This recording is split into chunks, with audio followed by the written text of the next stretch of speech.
The organizer of this joint event were very wise. The three sessions were really well put together. The second session, the Korean Peninsula and the surrounding powers, has presenters with articles that are thought-provoking, some even original and provocative thinking. And some, I'll comment some of them later. But for the sake of time, I will be very brief in introducing the presenters because you can read yourself and just highlight some points that it seems important. That whenever there is a U.S.-China economic or security issues are in question, whenever any issues arise in Far East, Northeast Asia, Gordon Chang seems to be in demand. The Congress wants him, CIA wants him, Defense and State Departments seem to want him, or think tanks of Brookings and Heritage Foundation and Cato and Rand invite him, or the news media want him. Even Jon Stewart had him in the Daily Show, and he currently writes regular columns for the Forbes magazine. And Gordon Chang presents a view in this article that I think is almost contrarian. The popular view is North Korea is so dependent on China, and China says jump, then North Korea will say how high. And Mr. Chang presents another kind of view. Actually, he's arguing that Chinese influence on North Korea has been eroding in recent years, and he presents very persuasive arguments why it is so and the implications of that. Thank you, and here's Mr. Gordon Chang. Well, the real issue is, does my wife want me? But that's another story. Last week in Beijing, Defense Secretary Chuck Hagel asked China's leader Xi Jinping to do more to disarm North Korea. In February, Secretary of State John Kerry, also in the Chinese capital, was goading his Chinese counterparts on the same topic. Now, the Chinese are getting a little bit peeved with all of this attention. Beijing's ambassador to the U.S. last week was moaning about how Washington is leaning on China to do something about its only ally, North Korea. And he said, quote, "You are giving us a mission impossible." A decade ago, China chose not to use its influence on North Korea. But today, I think it's lost a lot of that influence. And that's why the Chinese ambassador can talk about missions impossible. What I think has occurred over the last decade is a stunning loss of Chinese influence. And when we look at that loss, we should start with the execution of Jong Tak in December. China, after that execution, lost not only its most important contact in Pyongyang, but it was also demonized. Because the Kim regime, in trying to explain why it executed Jong, looked at Jong's economic relations with China. I think Chinese officials were genuinely surprised by the purge of Jong and finally his execution, and that shows how much influence and access they have lost in recent years. When Kim Il-sung and Mao Zedong ruled their countries, these two states professed to be, and they often were, lips and teeth close. And you can understand why. Because both leaders were communist, Confucian, Chinese-speaking, and chubby. So it was no question that relationships between the two states would be conducted on a leader-to-leader basis. Yes, there were severe disagreements then, but they maintained strong ties. These days, however, there has been a rupture. And the question is why? Well, Kim Jong-un had given Uncle Jong Tak almost complete free rein to deal with the Chinese. And so this almost complete delegation meant that when, in late 2013, when Jong Tak was executed, it meant that Kim Jong-un had to actually rebuild his ties from the bottom up. If Kim had stopped with the execution of his uncle, that would have been one thing, and ties might have been relatively unaffected. But Kim Jong-un started his reign of terror because he went after the patronage networks of Jong Tak from the bottom up. because Jong Tak had friends and allies not only in Pyongyang, not only in major cities across North Korea, but also down to many of the municipalities. So as this young leader has been eliminating Jong Tak's network, he's also at the same time been eliminating his contacts with his most important benefactor, the Chinese. So at this point, you can see Kim Jong-un is trying to rebuild his lifeline to the Chinese capital. So for instance, he sent one of his envoys, Kim Ki-suk, to Beijing and Shenzhen in February looking for Chinese money. As the Chosun Ilbo has reported, however, Kim came back empty-handed. And it's interesting in the sense that Kim Jong-un also seems to be rehabilitating some of Jong's allies because of their expertise and their knowledge of China. And there are reports that Kim Jong-un has rehabilitated two of Jong's allies recently. One of them, the ambassador to Beijing, because he needs somebody in the Chinese capital to represent North Korean interests. Now, the Chinese, for their part, have tried to reciprocate by rebuilding ties from their side. They have sent over two foreign ministry delegations to North Korea in the beginning of this year, one of them in January and the other in February. And this is really unusual for the two delegations to be separated only by weeks. Well, of course, there's no secret why the North Koreans need the Chinese. Chinese cash, and it's not just aid, but it's also the proceeds from trade and investment, have made Pyongyang even more reliant on Beijing. And it's really been the reason why the North Korean economy has done better in recent years. Now, the actions of Kim Jong-un, however, hardly reflect this dependency, because after all, he did execute Jong Tak, and he's gone after the patronage networks, so he's been deliberately taking down his ties with the Chinese. And also, Kim undertook actions last year, such as the third nuclear detonation, the long-range missile tests, and even an abrogation of the Korean War armistice, which really was something that the Chinese were upset about. Now, Chinese have to be asking themselves why their policies have apparently failed, why they failed despite everything to gain the obedience and the respect of their destitute neighbor. Since the time of Kim Jong-il, the balance of power, I believe, has been tipping in favor of the weaker party. And there are several reasons that explain this seemingly paradoxical loss of Chinese clout. And it's paradoxical because it's occurred at a time when North Korea has been depending even more on Chinese money. And so there's 6 of them that I'll talk about today. First of all, the Chinese authorities, as a practical matter, do not control the flow of cash into North Korea. Second, pro-North Korean elements are now ascendant in Beijing. Third, the U.S. is bypassing China in its dealings with North Korea. Fourth, Beijing is undercutting its own power in the region with its increasingly assertive actions. Fifth, rising Korean nationalism means that all outsiders are losing influence on the peninsula. And 6, you have regime instability inside Pyongyang, and that means outsiders are not going to have the same access that they once had. And what I'll do is I'll discuss each of these in turn. First of all, China, just as a practical matter, does not have that much control of the money going into North Korea. Although statistics do show China's increasing dominance in the North Korean economy. Largely as a result of China's mineral purchases, trade between China and North Korea jumped 10.4% last year, reaching a record $6.5 billion. And it appears that the People's Republic has substantially increased its share of North Korean trade last year because Pyongyang, after all, did close the Kaesong industrial complex for 5 months because it wanted to show its displeasure towards Seoul. So as a result of this long interruption in production, inter-Korean trade dropped 41.9% last year. Moreover, there's been few reliable figures about investment capital going into North Korea, but it does appear that China has kept up its role as the primary supplier of investment.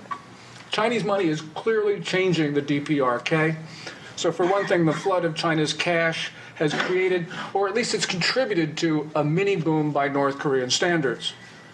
The figures aren't in yet from the Bank of Korea, but it does appear that 2013 is the 3rd straight year of increases in gross domestic product in the North Korean economy.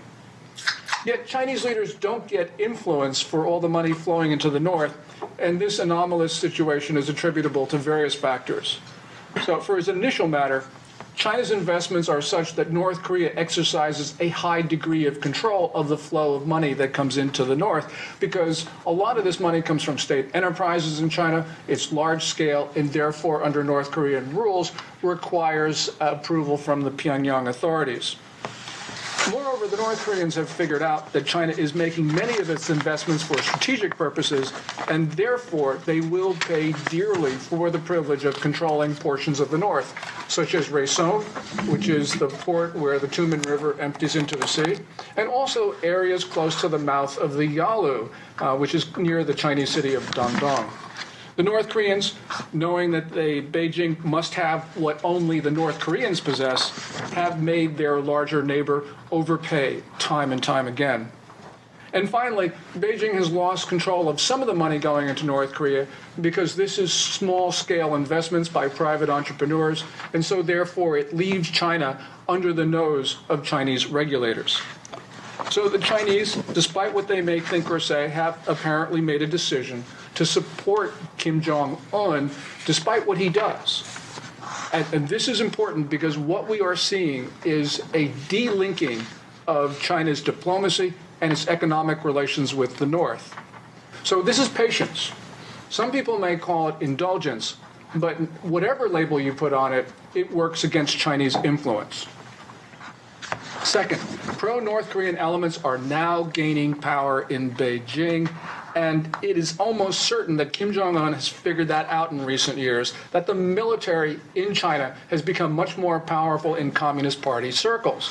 Well, this trend means that Kim Jong-un doesn't have to worry about the civilians in Beijing, many of them who detest the North Korean regime.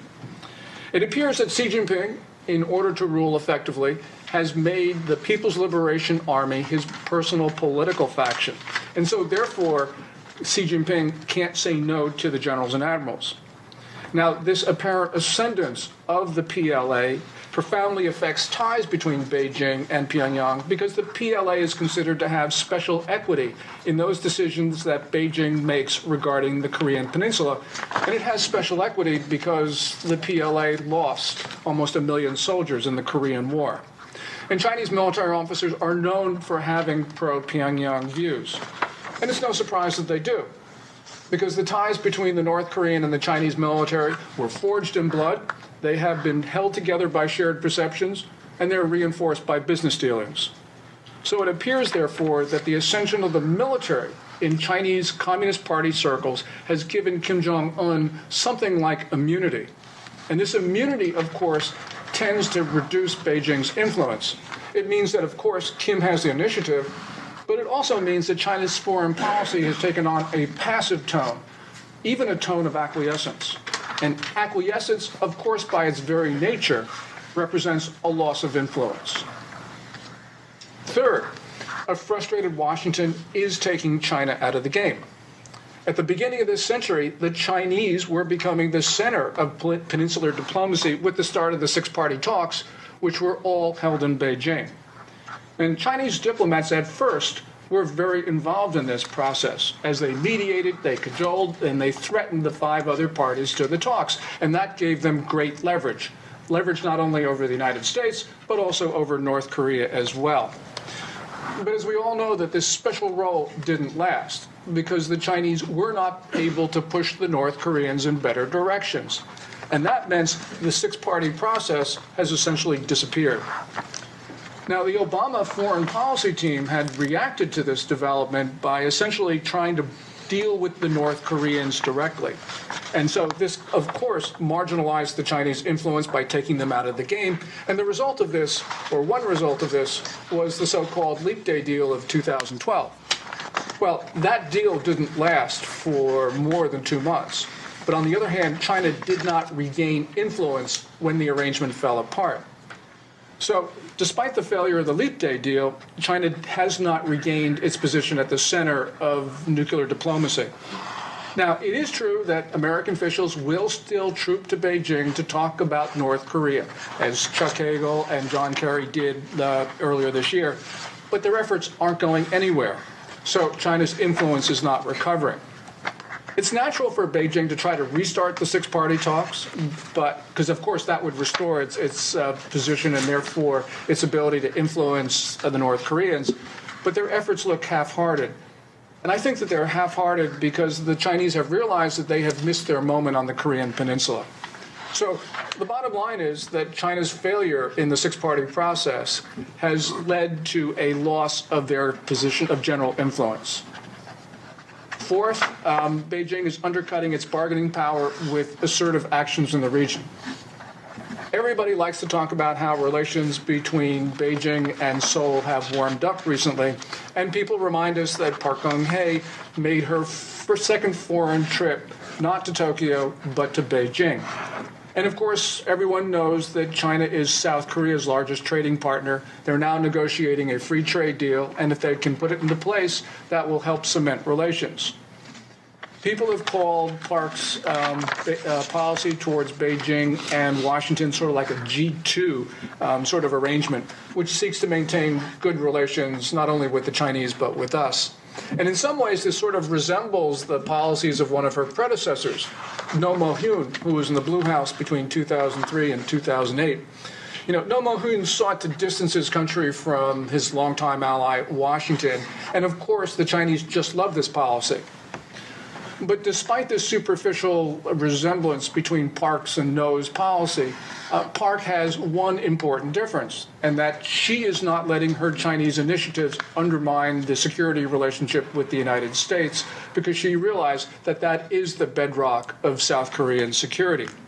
Now, the Chinese have bitterly complained about Seoul's pro-U.S. drift since the years of No Mo-hyun, but they have nobody to blame but themselves.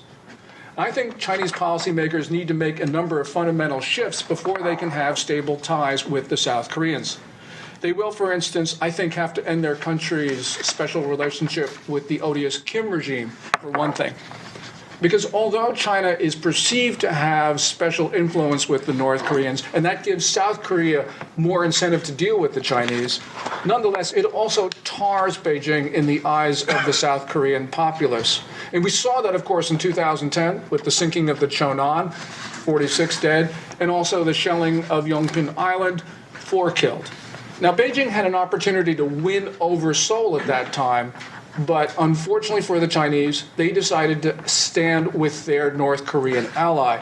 And that outrage in South Korea, and especially the outrage over the deaths of the 2 civilians and the shelling of the island, I think has really tarnished Beijing. And essentially what has happened since then is Beijing has been making wrong decisions. Pyongyang has been forcing Beijing to make wrong decisions on the Korean Peninsula, and that has perpetually strained ties with Seoul, and I see that continuing into the future. Also, the other thing that Beijing will have to do before it has stable relations with the South Koreans is that it will have to give up its expansive territorial claims on South Korea. And of course, the flashpoint is Aido. Beijing these days is in no mood to compromise its territorial claims, and of course, this angers the South Koreans. Moreover, Chinese tactics to take over Aido have aggravated the situation. So, for instance, Beijing's declaration of its East China Sea Air Defense Identification Zone, which includes airspace over Aido and closely abuts sovereign South Korean airspace over its offshore islands, is something that is an issue in the South Korean capital. Now, China initially tried to portray its ADIZ, as the air zone is known, as something which was targeting only the Japanese. And that is, in fact, what Chinese told their South Korean counterparts a few days after the declaration of the zone last November. But Beijing, however, refused to redraw its air zone away from Aido and the South Korean offshore islands, and so that makes it clear that the air zone was an attempt to dominate the entire East China Sea, to the exclusion of not just the Japanese, but the South Koreans as well. And if Beijing goes ahead with its declaration of a Yellow Sea Air Defense Identification Zone, as some people have been talking about, well, that will inflame an already difficult situation. Moreover, China's continual encroachment on South Korean waters in South Korea's exclusive economic zone, of course, leaves bad blood between the Chinese and the South Koreans. In 2011, for instance, Chinese fishermen who were trolling in South Korea's EEZ fought a pitched battle with the South Korean Coast Guard, killing one South Korean sailor. So this aggressive Chinese conduct with regard to South Korea is not isolated, of course. It's part of a broader pattern. China's militant nationalism is creating friction in an arc of nations from India in the south to South Korea in the north. And as Beijing lashes out, countries in that arc are becoming apprehensive, and they are looking to each other for protection from a much more aggressive China. And of course, this whole process undermines Chinese influence across East Asia, just as it is now doing in South Korea. So essentially what the Chinese are doing is they're forcing the South Koreans to remember all of that unhappy history over the course of centuries where Koreans and Chinese were adversaries. So in the absence of these fundamental shifts that I've been talking about, I think the Chinese can merely play to the anti-Japanese sentiment in South Korea, something that was evident when Xi Jinping and Park met on the sidelines of the Nuclear Security Summit in Hague in March. Now, of course, passions can rule every country as it can rule South Korea, but ultimately I think that the Chinese will lose influence in Seoul as they undermine South Korea's core national interests. And eventually, the South Koreans, I think, will come to the realization when they look at a map that nobody can defend their homeland without the active cooperation of Tokyo. So I think over the long term, at least, I do see much more cooperation between Tokyo and Seoul. And of course, that will undermine Chinese influence in South Korea. So, in effect, what I'm saying is that Beijing's influence in South Korea has already passed the high tide mark. Fifth, the rise of Korean nationalism diminishes outsiders' influence. You know, we look at the sunshine policy of Kim Dae-jung and the peace and prosperity of his successor, No Mo-hyun, and some of us, including me, think of it as sort of this naive attempt to engage the North Korean regime. But perhaps you can look at it another way, as it being merely an expression of Korean nationalism. And of course, the policy of any administration in Seoul, regardless whether it's progressive or conservative, is the survival of the Korean state. Now, Korean nationalism today may not be as evident as it was during the time of Kim Dae-jung, but it still is the dominant force on the peninsula, always present and always strong. And in a land that was colonized for 4 decades and has been split in two since then, I think nationalism is on a general upward trend. Well, of course, that's not good for the Chinese because the Chinese have often been the enemy of Korea. You know, the boundary between Korea and China has shifted hundreds of miles in both directions over the course of centuries. And now, of course, there are many ethnic Koreans who are citizens of the People's Republic of China. And of course, that's a reminder to the Koreans of prior Chinese conquests. Now, I think eventually we are going to see South Korea compete more effectively with the Chinese for influence in Pyongyang. And when that happens, I think South Korea certainly will gain influence and China will lose it. Because then, of course, Kim Jong-un is going to play off the South Koreans against the Chinese, just as his grandfather pitted the Chinese against the Soviets. So it follows almost inevitably that China's influence in Pyongyang, whether you think it's great or whether it's little, is really at the sufferance of the Blue House. And that thought must, of course, be uncomfortable for Chinese leaders. Sixth, regime instability in China, in North Korea, is making China lose its ability to influence Pyongyang. At the end of February, the official Korean Central News Agency carried remarks by Kim Jong-un about the infighting at the top of his regime. You know, during the purge of Joseon-tak in December, the North Koreans, for the first time since the days of Kim Il-sung, talked about instability inside North Korea. You know, because the Kim family has built its power by making the point that it has the love, devotion, and support of all Koreans, well, talking about infighting at the top of the regime clearly undermines a position. And so clearly this infighting must be severe. And so for as long as this instability lasts in the Korean peninsula, in Pyongyang, and I think it could last years, China will, like everybody else, be looking in from the outside. And of course, that means China is going to continue to lose influence in the North Korean capital. Let me conclude by saying, of course, that what I've been talking about is a minority view. Most people believe that China has increased its influence in Pyongyang recently. Matter of fact, the famed Korea watcher Aidan Fawcett Carter wrote an essay entitled "South Korea Has Lost the North to China." And in this he wrote, quote, "Seoul blew its chance. North Korea's future now lies with China." And of course, there are many observers in Seoul who would agree, who believe that China has increased its influence in sort of a vacuum that Seoul has created. But even if Seoul has created this vacuum in the North Korean capital and has allowed the Chinese to flood in, I'm not so sure that they will be able to benefit even over the medium term.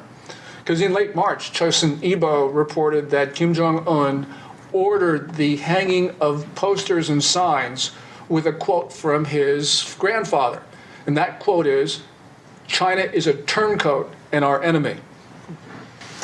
It's not clear why Kim Jong-un ordered the hanging of the signs, but I think over the long term, we have to say that China poses a fundamental challenge to the North Korean regime.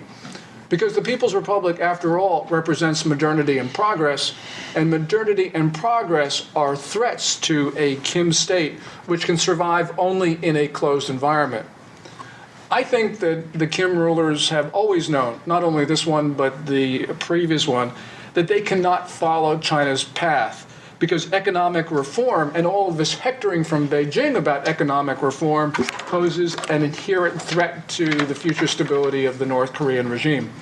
And perhaps that is the ultimate reason why, in a time when the North Korean leader is so insecure, that China will continue to lose influence in North Korea.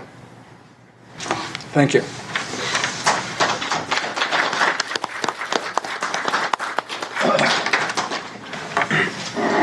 You may agree or disagree with Coach Chang, but he did present a view that his thorough attention. China, North Korea, China, South Korea, triangular relationship. You add Japan and Russia, it gets very complex. It's been a long-term relations, complex relationship.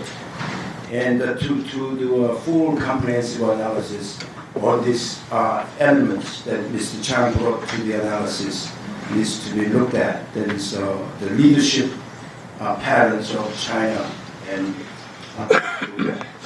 South Korea, and the roles played by People's Liberation Army, North Korean Army, and so on. And then the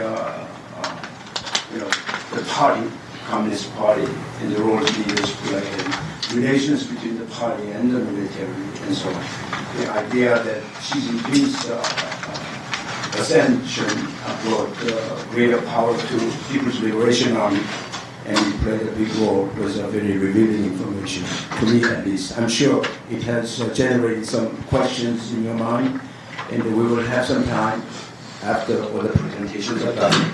And next is a very preeminent scholar, writer, leader of organizations of scholarly and civic, Dr. Hong-Ah Kim, who's a professor of political science at West Virginia University in Morgantown. He has authored 130 plus articles and books in many prominent journals. And he has written one of the great powers around it, Japan and South Korea, especially since Shinzo Abe's ascension to power in Tokyo. So, Dr. Kim. Thank you, Mr. Chairman. My paper is a little bit long, and I don't think I would be able to present the whole thing within 20 or 25 minutes time limit. So what I will do is I'll try to condense it as much as possible and explain why the relationship between Japan and South Korea deteriorated so rapidly since 2012. There were basically four issues which have strained the relationship between the two. As many of you know, the first one is Abe Shinzo's now famous revisionist view of history, which was pretty much expressed in his testimony before the upper house plenary session of the upper house in the Japanese parliament in April last year, 2013. There, let me mention first that as far as Abe is concerned, he first tried to make sure that his government is not going to abide by the Murayama Statement. Murayama Statement was issued by then Prime Minister Murayama Tomichi in 1995, in which Murayama apologized for the Japanese imperialism and the militarism which inflicted a great deal of sufferings on the Asian people. And that apology, which was issued in conjunction with the 50th anniversary of the Japan's unconditional surrender, 1945, was upheld by every Japanese cabinet ever since. Now here, as far as Abe is concerned, his first government even acknowledged that and upheld, that statement. But all of a sudden, in the spring of 2013, he declared that he's not going to uphold that statement in its entirety because there are some parts of the statement which he cannot agree. And he went on to say that as far as Japan is concerned, Japan did not commit essentially aggression to anyone. That was his basic position. The next day, he was questioned by a member of the upper house regarding Japan's aggression in Manchuria, China, Southeast Asia, Korea, etc. And here, Abe tried to evade the question by saying that the definition of aggression is yet to be firmly established by the international community or intellectual community, he said. Because depending on where you sit, it looks different. That's what he was basically saying. In other words, from Chinese point of view, it was aggression.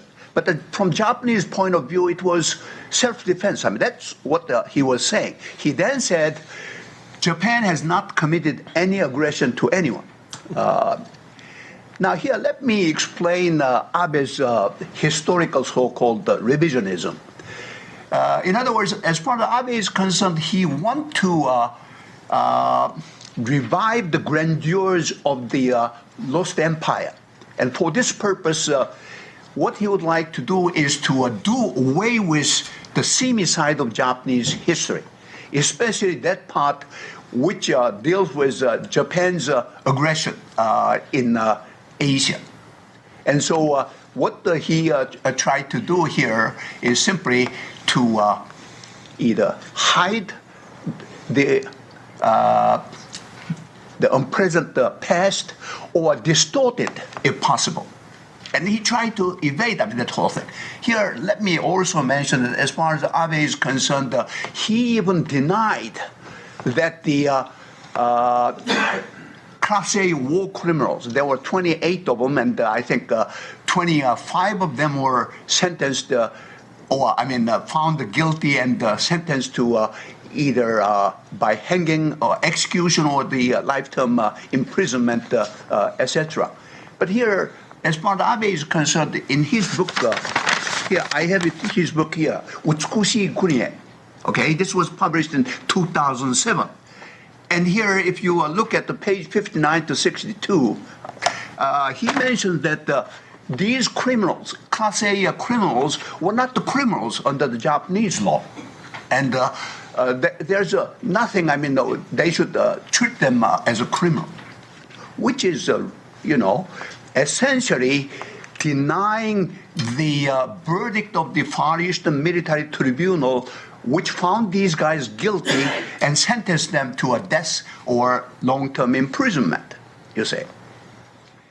And that, I mean, really provoked not only Chinese, but the Koreans, because there are so many Koreans who are still remembering. There are many Koreans who still remember Japan's brutal rule of Korea from 1910 to 1945. Japanese tried to exterminate Korean culture. They wanted to exterminate, do away with Korean names. They wanted to do away with Korean language. Koreans were not allowed to speak Korean in public places. And this is the way how the Japanese behaved in Korea. And here, this guy is saying that we did nothing wrong. And how would you feel if you were Korean? Of course, I mean, you will be pissed off. Okay? Then, I mean, the United States obviously cautioned the Abe government because he was challenging, you see, the very authority of the Allied powers, you see, which occupied Japan from 1945 to 1952. According to the San Francisco Peace Treaty of 1951, Article 11 stipulates that Japan accept the verdict of the Far Eastern War Tribunal. They accepted it. And here, Abe is challenging that basically, or trying to negate that, I mean. And so the United States cautioned them, better not do, excessively on this thing because it can bring about a lot of friction with Americans too. So I think in the beginning of May, Japan more or less decided to step back from this part of, I mean, revisionist view. But then came another major development in December 2013. What happened here was Abe paid homage to the Yasukuni Shrine, where over 2.4 million Japanese war dead are enshrined. And in addition to that, from 1978 on, 14 Class A criminals who are, I think a majority of them were executed, were also enshrined in this Yasukuni shrine. And starting from that point on, even Japanese emperor like Hirohito or Akihito, they stayed away from Yasukuni shrine. They stopped visiting Yasukuni from 1978 on. So this is why, as far as Japanese prime minister is concerned, incumbent Japanese prime minister generally stayed away from it, except a couple of them, namely Nakasone Yasuhiro, 1985, and then Koizumi Junichiro from 2001 to 2006. But there's a subtle difference here between these previous prime ministers' visit to Yasukuni versus Abe. You see here, as far as Abe is concerned, he is a historical revisionist, whereas Nakasone and Koizumi are concerned, they were not. Especially Koizumi's case, although he visited Yasukuni Shrine 6 times, he, issued an apology to the Asian people, just like what the Murayama did. But in this case, I mean, Abe's case, as you can see it, he denied Japan doing anything wrong, or did anything wrong during the war period. And then he say he's going to pay his homage to the war debt. Okay, so therein lies, the difference. You know what Abe said when Koreans and Chinese and others began to criticize his visit to Yasukuni? He said, I went there not to worship war debt. I went there to report this year's progress made under my administration to these war debt. He then also said that I went there to make sure that Japan will never go to war again, and the people will never suffer from war again. In order to make that pledge, I went to Yasukuni. My question, and for that matter, many people's question is, why the hell you went to Yasukuni? Why not go to the Peace Park in Hiroshima or Nagasaki? You could go there and offer that type of pledge, and it would have been much more credible than going to the Yasukuni and making, offering that type of stupid statement. Kind of afterthought, excuse. You see what I mean? So that strained our relationship. Incidentally, as far as Yasukuni visit is concerned, it was not the Koreans, not just the Chinese, but the United States was very, very unhappy about that situation. This is why U.S. Embassy in Tokyo issued a statement in which it expressed the United States disappointment at this guy Abe's visit to Yasukuni, because it is causing a great deal of frictions in East Asia. Okay? So the United States sent its message fairly clear to Abe. And I think Abe has to think twice, now, before he could pay another visit to Yasukuni in the future. The third major issue here between Korea and South Korea and Japan pertains to Abe government's attempt to revise the Kono Statement. The Kono Statement was issued in 1993 by then Chief Cabinet Secretary Kono Yohei. And it was in this document, or in this statement, Kono admitted for the first time that the Japanese military was directly or indirectly involved in the forceful recruitment of so-called comfort women, and also the operation of comfort stations throughout Asia. Okay? Now, as far as Abe and his ultra-nationalists are concerned, that statement is not acceptable, because it, in a sense, does a great deal of damage and insult to the Japanese pride, so to speak. So what the Abe tried to do here is he tried to nullify that statement in 2007. I'm sure many of you remember. He tried to do that. He came even to the United States and met with George Bush, President Bush, at that time. You know what? He didn't offer apologies to Koreans or Chinese comfort women. He offered his apology to George Bush. Why? George Bush, he didn't say anything, about that. Or it was not, George Bush who criticized Japan. Japan was denounced and criticized by Koreans and Chinese and others whose women were violated by Japanese, as a comfort woman or prostitute, forced prostitute or servitude, you may say, as a sex slave to the Japanese military. Now, this announcement, in other words, the plan to nullify the Kono Statement was officially announced by Chief Cabinet Secretary by the name of Suga Yoshihide. Suga is number 2 man within the Abe government. Now, what he said on February 28, 2014, this year, was that in order to re-examine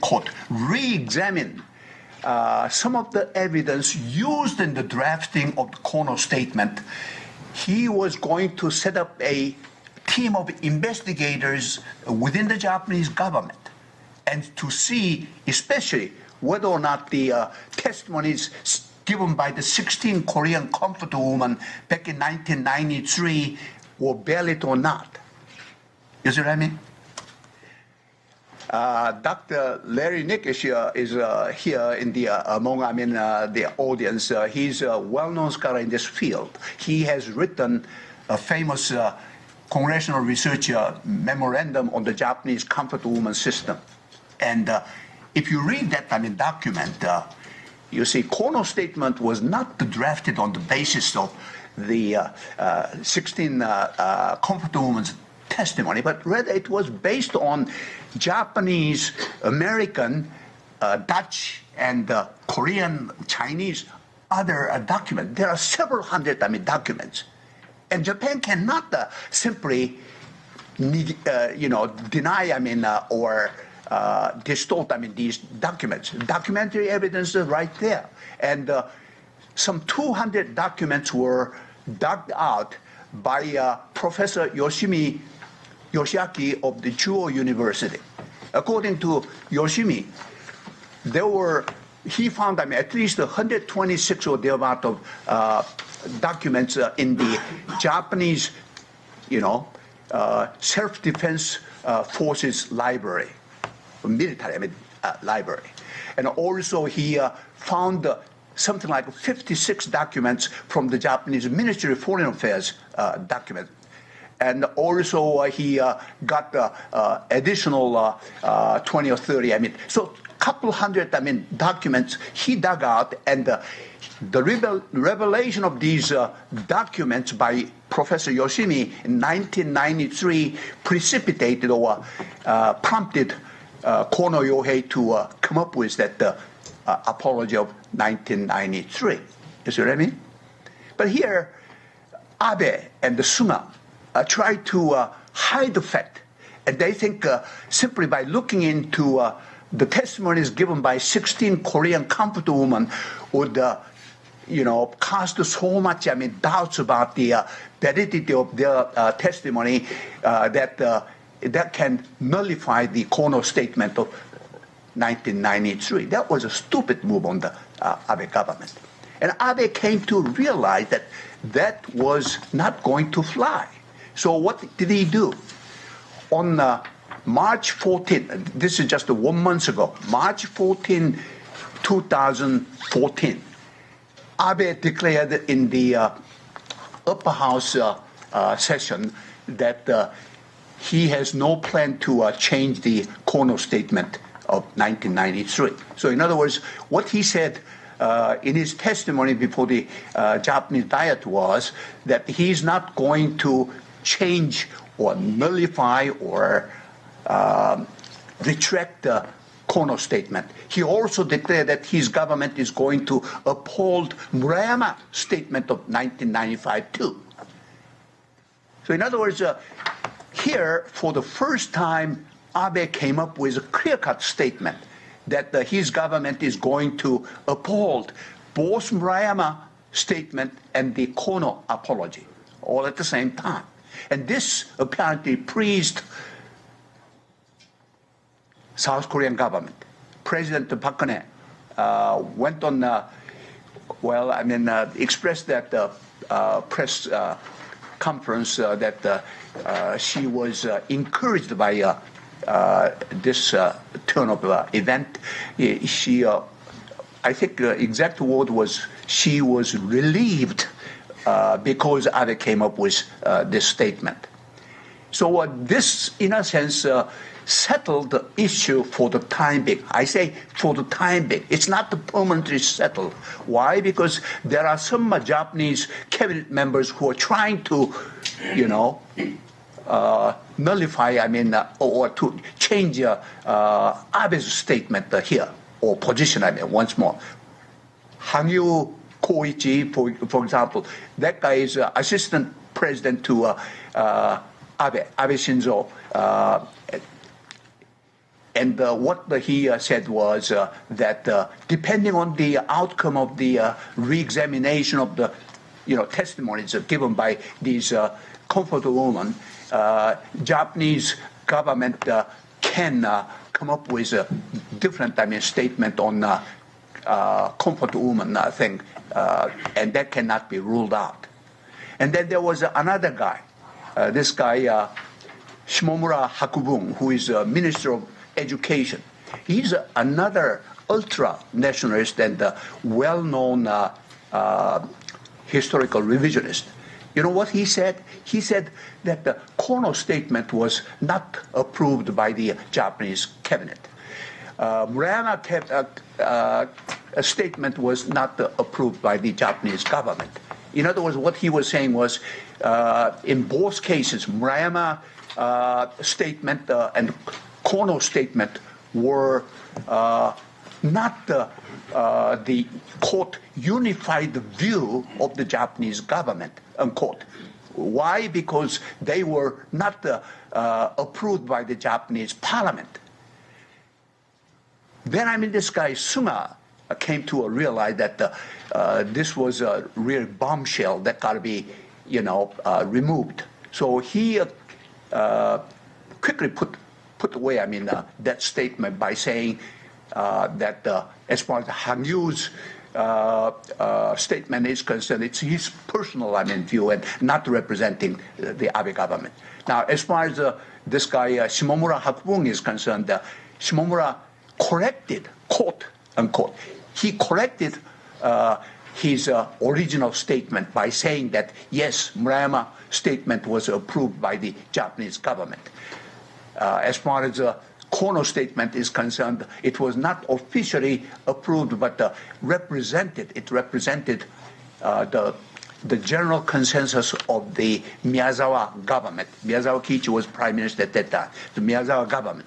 So what he was saying was these two statements represented the Japanese government view.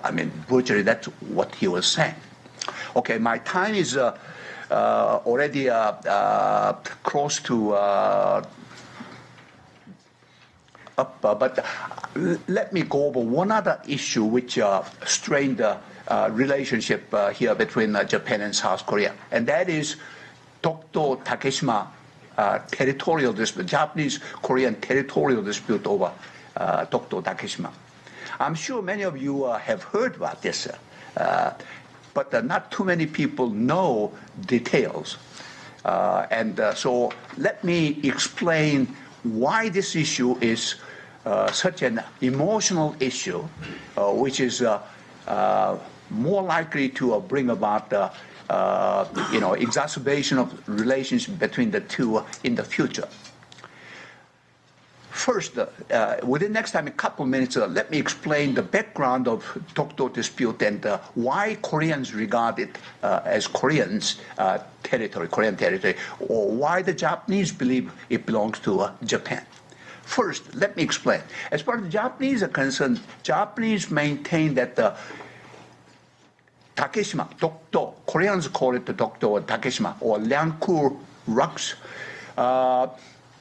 was a terra nullius. Terra nullius under international law means ownerless island in 1905. And this is why they discovered it and they incorporated it as a part of Shimane prefecture. Then it's been controlled by Japan ever since. But as far as the Korean government is concerned, the Koreans basically saying that it was not the terra nullius, it was Korean island, okay, which Japan recognized as Korean territory all the way back to 1696 by Tokugawa military government, or by the Meiji government in 1877. Okay, we have documentary evidence of that. Iwakura Tomomi was one of the most powerful leader or Genro, or the elder statement of the Japanese government at that time, 1877. He is the man who signed that Dr. Takeshima, our government, Japan has nothing to do with it. So he, signed that document, and it was understood that that belonged to Korea. Okay.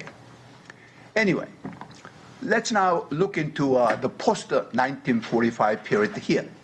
Now, Japan lost the war in 1945 and was subjected to Allied occupation of Japan from 1945 to 1952. It was during this Allied occupation of Japan, the Supreme Commander of Allied Powers, General Douglas MacArthur, issued a directive on January 29, 1946. It's known as Skip-in number 677. And in that directives, he ordered Japanese government to exclude Dr. Takeshima from Japanese jurisdiction, and separately, and together with Korean Peninsula and its offshore islands, all of them were returned to Korea. Unfortunately, at that time, Korea was under the U.S. military government, and therefore the jurisdiction was transferred to the U.S. military government in South Korea. General John Hodges' government more or less came to control Dokdo and the entire Korea at that time. Okay, and then in June 1946. General MacArthur, Supreme Commander for the Allied Powers, issued another directive, number 1033, in which he told the Japanese, or he banned Japanese from approaching 12 miles of that Dr. Takeshima. Okay, and so Japanese fishermen or anybody who could, approach that island at that time. Then in 1948, general election was held in South Korea under the supervision of the United Nations, and the Republic of Korea was established on August 15, 1948. Okay. So what did the United States do? United States military government in South Korea transferred all of its jurisdiction to the Republic of Korea. And the Republic of Korea came to control jurisdiction over entire South Korea, including Dokdo. And the Republic of Korea's legitimacy was approved by the General Assembly of the United Nations on December 12, 1948. So Republic of Korea became a, full-fledged independent state by December 1948. Now then came the signing of the San Francisco Peace Treaty in 1951. Now, in this treaty, there's nothing pertaining to Dr. Takeshima. In other words, San Francisco Peace Treaty 1951 is completely silent on that. And this is why Koreans believe that, Dokdo belonged to Korea because there was no new stipulation in the treaty that contravenes the original action taken by General Douglas MacArthur in 1946, which was incidentally based on the Cairo Declaration of 1943 and the Potsdam Declaration of 1945 and the Instrument of Surrender of September 2nd, 1945. All of that, plus SWNCC, that is State War Navy Coordinating Committee of the United States, adopted policy number 59-1 in June 1946, in which it said, Dokdo belonged to Korea, historically administrative, and they should be returned to Korea. So, the Koreans believe that it was returned to South Korea, legally, you see, by the United States and by the Allied powers. And there is no provision in the San Francisco Peace Treaty of 1951 which contravenes, that original decision. But the Japanese are saying two crazy things. One is that Japan never renounced Takeshima to Korea. Of course, I mean, they didn't have the right to renounce it. It was not their right to renounce or define the scope of Japanese territory. The right to define the scope of Japanese territory was in the hands of the Allied powers at that time in signing the San Francisco Peace Treaty in 1951. Another thing, the Japanese say, the United States wanted to return Takeshima to Japan, and this is why it belongs to us. The United States refused to give it to South Korea. Now, I will give you one important evidence that was not the case.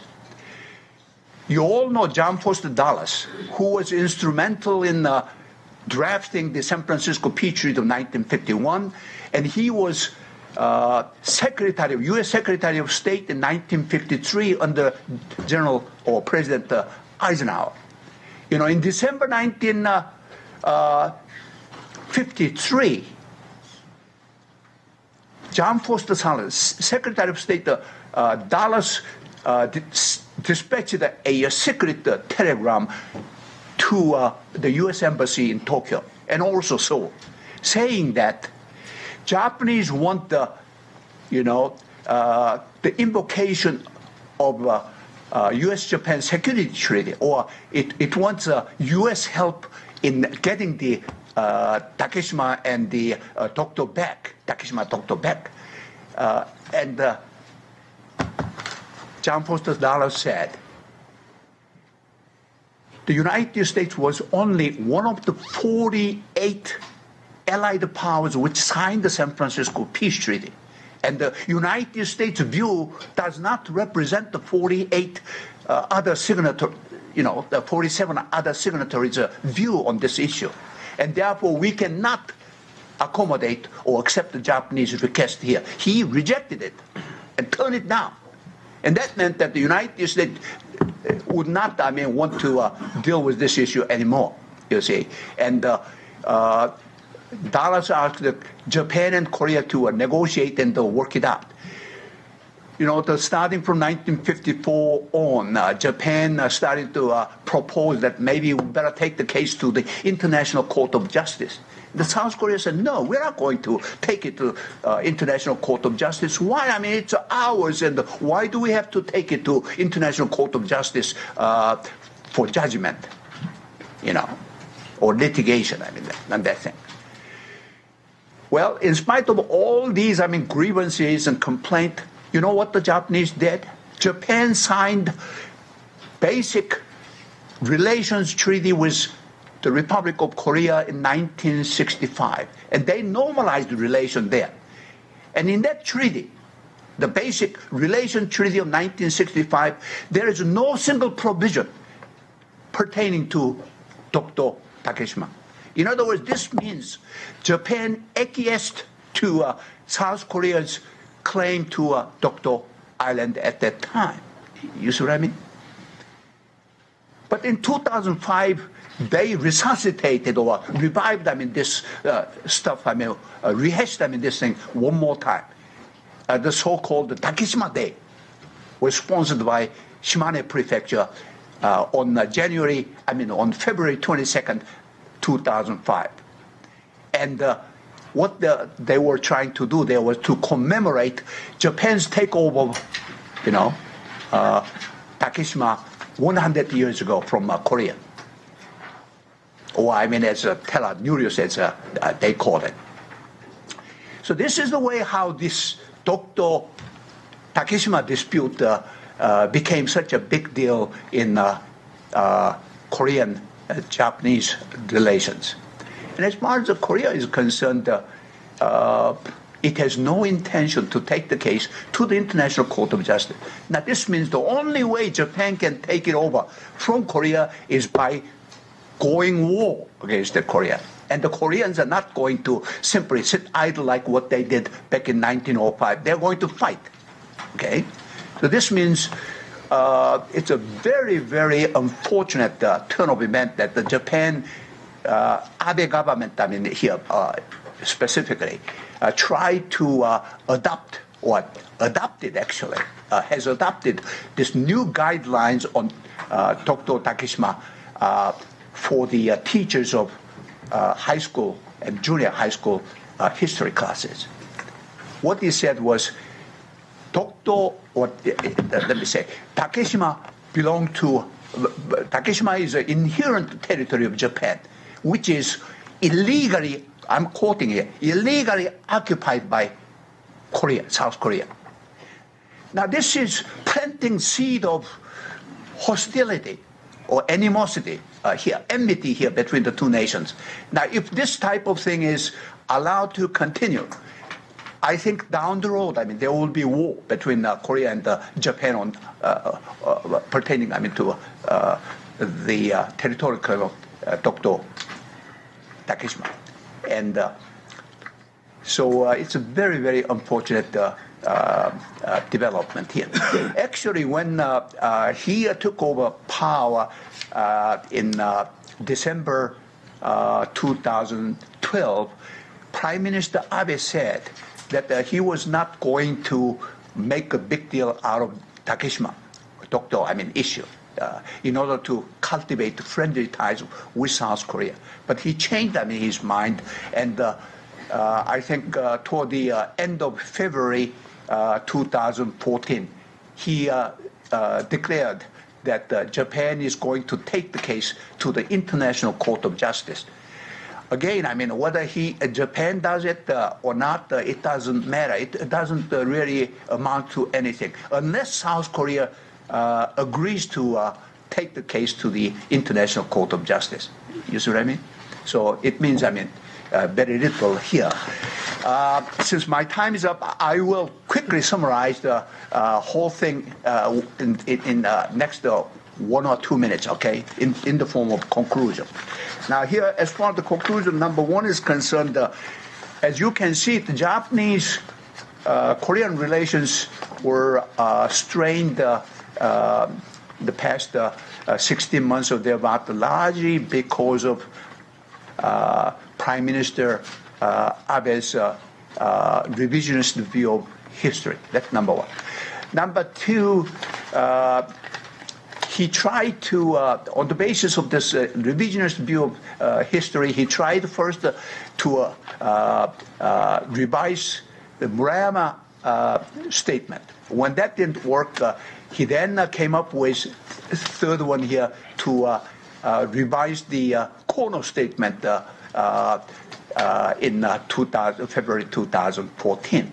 When that didn't fly, then he changed his mind and he declared he was going to uphold both Murayama and the Kono statement. Instead, the Murayama and the Kono statement regarded as landmark apologies issued by the Japanese government in the post-war period. And here, Abe was going to destroy them, but he failed, and he decided to forget about it. That's what happened. Dr. Takeshima case, I have already explained, upon that. And then Yasukuni Shrine visit, I mentioned also that, as far as this thing is concerned, the Koreans and Chinese regard that as a symbol of Japanese militarism. And according to Australian daily paper, it said it was regarded as source of Japanese warmongering days of the past. You see, a symbol of warmongering days of the past. It's not my statement. I'm quoting, here, the Australian newspapers' characterization of Abe's visit to Yasukuni Shrine. The last item here. Well, as far as Japan is concerned, I think Japan is entitled to have a larger role in international politics. There's nothing wrong with it. And I think Japanese-Korean cooperation is needed to cope with North Korea's nuclear threat and also the rising power of China. And both countries, subscribe to democracy. Both countries subscribe to market economy. And we are, sharing common values. And yet we're not getting along too well, here. Because as far as the Japanese are concerned, they try to hash and rehash the same stuff over and over again, just like a revolving door. One government apologize, and then the next government come up with negation or denial of that. And it seems like the vicious cycle repeated indefinitely. That's a very, very unfortunate situation. I hope things will improve now that Abe at least decided to give up a revisionist view of history for the time being. Thank you.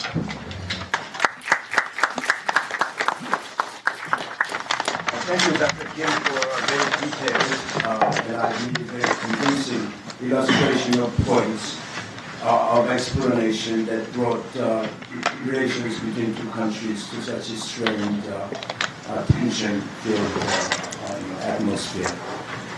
The many Koreans believe that if Allied forces should have divided up Japan instead of Korea to study the war, as they did to Japan, Germany. But Abe Shinzo and his extremist views, I think they are going to regret it. Among one thing they did was Korean Americans are really united, which is very rare sight to see. The Northern Virginia Koreans got together and they passed a legislation in state legislature calling the Sea of Japan to be co-written as a East Sea. And they are pushing for the same legislation in Albany, New York. And another thing they did was the Koreans are now being united in many places with the Jewish Americans to possibly one day to form a Holocaust museum of East Asia unless they start doing this. I think I don't know why they do such a losing game. In the long run, it's clear that they will lose. The last but not the least, and perhaps in a way, a very important article will be presented by David S. Maxwell. I got acquainted with David by attending several sessions of Institute of Korean Studies, Korean American Studies in Capitol Hill.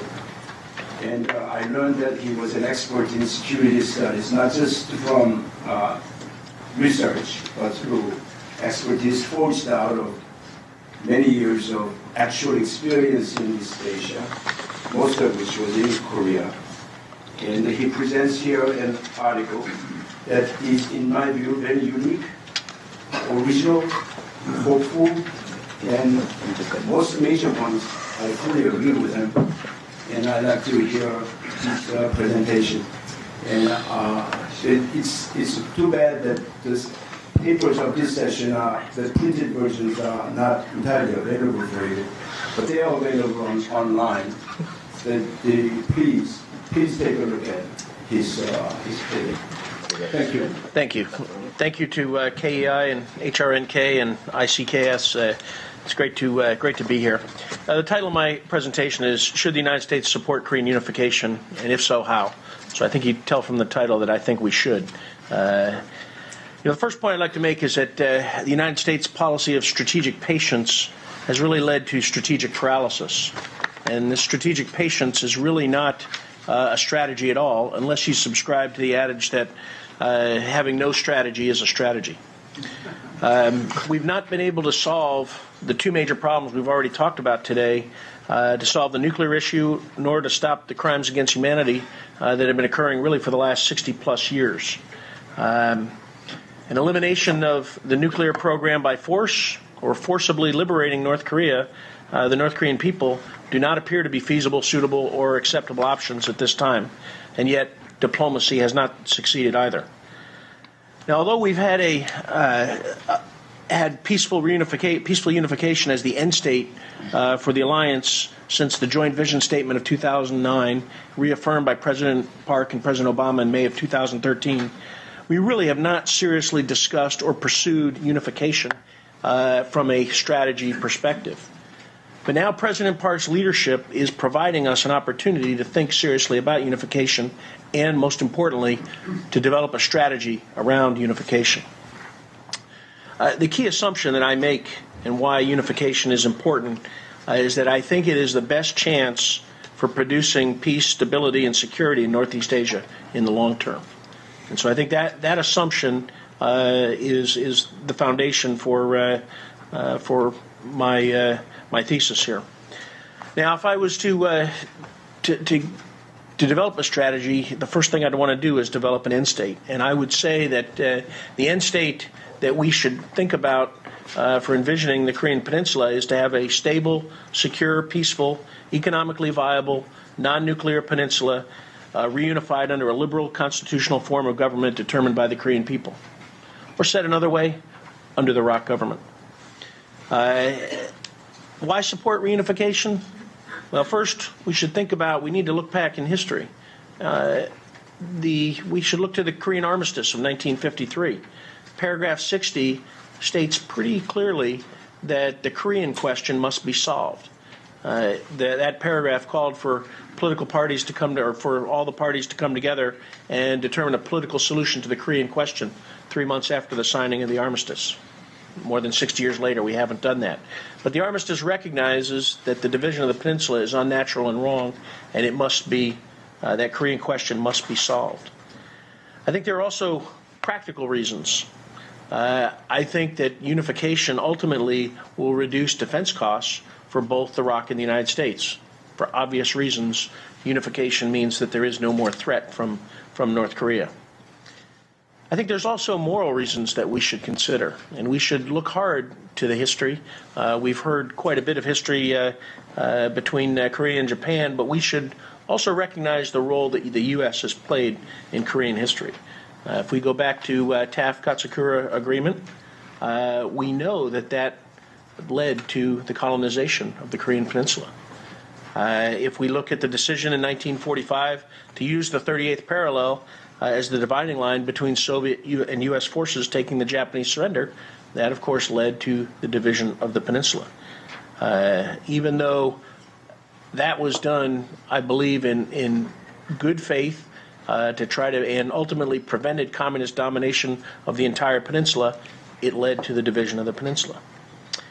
Most importantly, I think we have shared values. I think that the Miracle on the Han shows that Korea, developing economically, culturally, politically, shows that our values are very, very similar between Korea and the United States. And most importantly, the ROC and U.S. are blood brothers and blood sisters who have sacrificed to keep the Republic of Korea free. Now, in talking about unification, there are obviously many challenges. I'd like to just briefly touch on an ideal path or a straight line to unification from here to unification. First, we must think long-term and take a long view, and we must consider all our actions through the lens of how it will contribute to unification. I've kind of coined the 5 R's here that would outline a path to unification. That would be respect, reconciliation, reform, rebuilding, and then ultimately reunification. Switch between reunification and unification there. Many plans have been proposed by many governments, really north and south, on how to achieve unification. And although I lay out a path of respect, reconciliation, reform, rebuilding, and reunification, obviously this depends on North Korea contributing to that and deciding to do that. And I think we all agree that it is very unlikely that North Korea is going to agree to peaceful unification, given the nature of the Kim family regime and that their vital national interest, as Bob Collins has emphasized earlier for us, and General Talleli, that survival of the Kim family regime is the single vital national interest. However, we should plan for peaceful unification. We should use that for a framework, realizing that there are really 3 other potential paths to reunification. The first one we've talked a little bit about this, and some of the earlier questions have raised this, is internal resistance leading to regime change. We know that there is growing internal resistance, unlikely at this time, in my assessment, to lead to regime change from the bottom up. But that would be a path, and one that I think we would find acceptable if there was a regime change from within that led to a regime that wanted to pursue a peaceful path to unification. The other two paths are obviously much more dangerous. The first one that we worry about is collapse of the Kim family regime and all of the problems that will lead to. And we've defined collapse as really the loss of central governing effectiveness of the Kim family regime, combined with the coherency and support of the military and security services. When that breaks down, then we are likely to see the collapse of the Kim family regime. The problem with that is when faced with collapse and faced with a threat, internal or external, it may lead Kim Jong-un to make the decision that would lead to the fourth path, and that would be war. He may feel that if threatened, if his survival is threatened, the only option is to initiate his campaign plan to reunify the peninsula under North Korean domination, thus ensuring the survival of the Kim family regime in his calculus, even though we know that he would not be successful in war. So those are the four paths that we would follow, and I think that we should look at and use the straight line path as a framework for understanding all the things that must be done for unification. And whether there is internal resistance, regime collapse, or war, that path that we determine in all of those actions to achieve reunification, once the situation is stabilized after collapse or after war, we would get back on track. And so that's why I think that we need to look at reunification from a long-term perspective, and I'm optimistic that President Park's leadership is now providing that opportunity to look at unification. So if you accept that we should support unification, how should the United States support Korea, the Korean efforts to reunify? The number one action that should be taken by a President of the United States is to express his or her support for Korean reunification in any speech about the Korean security situation. And I would also say that supporting President Park's leadership in this area is not leading from behind. Okay, it is really a true equal alliance partner supporting another partner in its quest to achieve the end state. The second action that the U.S. should take would be to direct the national security apparatus to plan and actively prepare for and support a ROC strategy for reunification. Again, even though since 2009 we've had peaceful reunification as the desired alliance end state, I think it's clear that the U.S. national security apparatus has never focused on that and achieving that end state. And so we really must think hard about that strategic guidance that two presidents have provided. As we've already talked about and General Tillelly mentioned, we should support President Park's policy of trust politique, as well as her Northeast Asian Peace and Security Initiative. I think that those two initiatives are very important, both for reunification relations and for Northeast Asian security. Along with directing the national security apparatus to plan and actively prepare for reunification or supporting reunification efforts, we really need to eliminate the stovepipe focus on Korean issues. There must be a U.S. strategy with balanced and coherent ends, ways, and means, and an acceptable risk to support the overarching ROC unification strategy. All the disparate activities that focus on the Korean Peninsula must be synchronized and orchestrated with the single-minded focus on the end state. We've got to stop thinking about just economics, just diplomacy, just military and security operations, and realize how they fit together. Now, the one takeaway from the situation on the Korean Peninsula, I think we'd all agree on, it is complex and it is uncertain. No one can predict what is going to happen. and there's so many variables and possibilities. And again, as General Tillelli mentioned, I don't think we can emphasize hard enough the potential for miscalculation by the Kim family regime make things very difficult to plan and prepare for. However, if we develop a well-grounded strategy that is executed by leaders that have organizations that have the agility to deal with the range of security and diplomatic problems resulting from North Korean action, while remaining, as stated, single-mindedly focused on an end state of unification. Now, let me talk about some specific ways using the instruments of national power. From a diplomatic perspective, U.S. relations with China, Japan, and Russia are important, although right now, perhaps relations with Russia are quite questionable. And in fact, we should consider what is happening with Russia and Ukraine and the impact on just as an aside, for those who would argue that we should give security guarantees to North Korea, I think a North Korean view of Ukraine and the 1994 Budapest Agreement would, might make North Korea think that any security agreement reached with the United States might not be worth the paper that it's printed on. From a North Korean view, I think that they might not trust any agreement with the United States. Questions about the long-term presence of the U.S. forces on the region are going to have to be resolved as well. This is obviously a rock decision to either request U.S. forces to stay or ask to leave. But there are obvious impacts on the region after Korea is unified on whether U.S. forces remain or not. And that could be a separate discussion. The U.S. can also use its position on the UN Security Council to try to ensure that there are supporting resolutions are proposed and acted upon.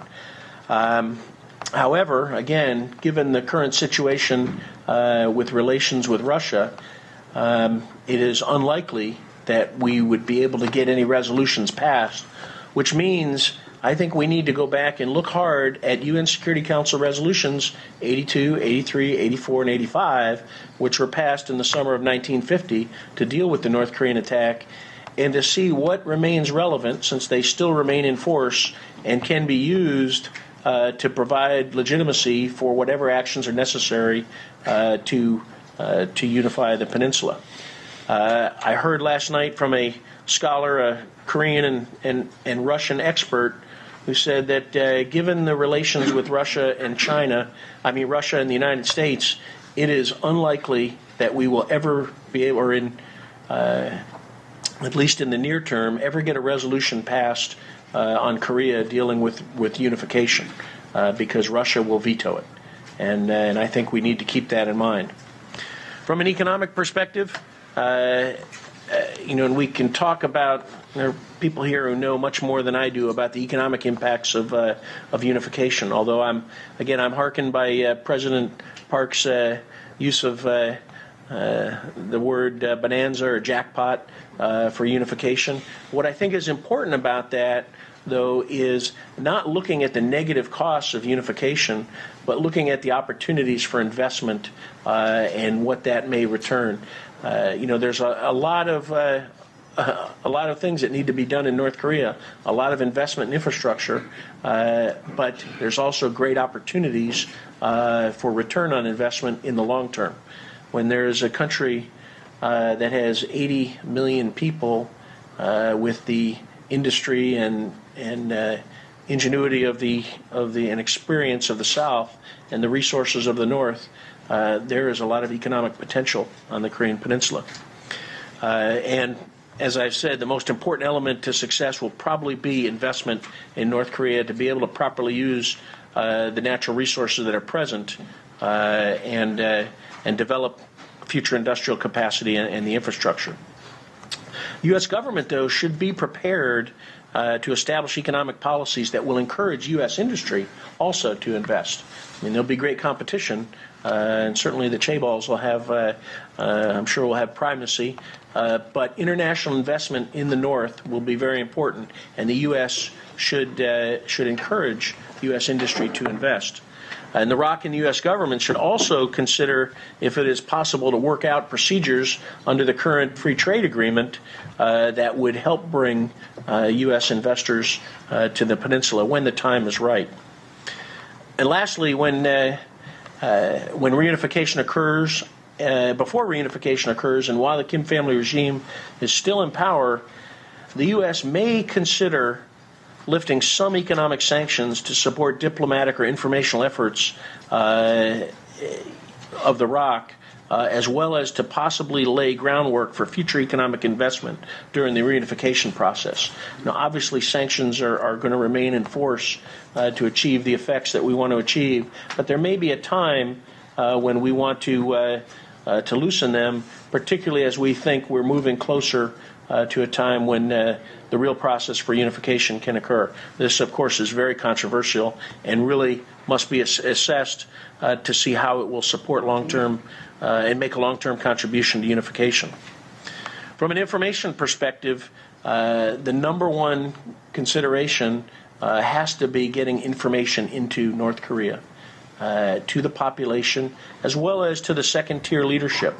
The second-tier leaders, those are really on the periphery of the elite and have control over key elements of the military, the maneuver forces, the corps, and other elements of the security apparatus. Getting information into them and influencing them to support the unification process is very, very important. Experts in strategic communications from both the U.S. and Korea, psychological operations forces really need to work together to develop those effective themes and messages to influence attitudes, opinions, and behavior of key target audiences. As mentioned earlier, in the first, the defectors that exist, that are present in South Korea, are a tremendous resource, and they should be employed, as Bob Collins said earlier. We're seeing they're getting information into North Korea with great effect, and that should be encouraged. I was heartened to read yesterday that the State Department's Bureau of Democracy, Human Rights, and Labor put out a call for projects aimed at human rights and democracy in North Korea. That's a good start. However, Open Radio for North Korea, one of the handful of private radio stations that targets North Korea, has reportedly ended broadcasts because apparently a grant from the U.S. government has run out, and that was used to pay for its ability to transmit information into North Korea. That is something we need to fix. If that was not effective, an effective means of transmission of information, so be it. But if we are shutting off information flow to the North because of budget constraints, I think that's a self-inflicted wound. We're shooting ourselves in the foot. We need to think longer term than that. From a military perspective, first and foremost, the most effective and most efficient military organization is required to be able to handle the full range of military operations, from provocation to war to regime collapse to post-conflict and post-collapse operations. And this most effective and efficient military organization already exists in the ROC U.S. Combined Forces Command. However, with the upcoming OPCON transfer, whenever it may occur, it really means that we're going to dissolve that warfighting command and separate it into two warfighting commands, one ROC, one Korean. ROC U.S. supported command and a U.S. supporting command. I will tell you from personal experience, and I've served with all 5 treaty allies in Asia Pacific, and while we have great relations with all 5 treaty allies, there is no military organization, U.S. Japan, U.S. Philippines, U.S. Thailand, U.S. Australia, that can match the Combined Forces Command. And so whatever happens in the future, I think we really need to ensure that we maintain the Combined Forces Command, because that is really what is the most effective military organization to operate in Northeast Asia. And as we talk about conditions-based for this OPCON transfer, we ought to consider that the number one condition is the existence of the threat from North Korea. And as long as there's a threat from North Korea, I do not think we should disband or dissolve the Combined Forces Command.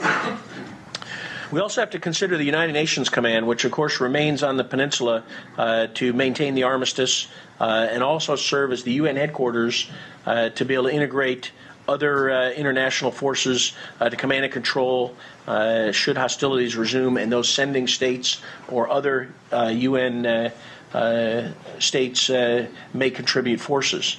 However, what we really don't know is how the UN command could contribute to supporting reunification of the peninsula.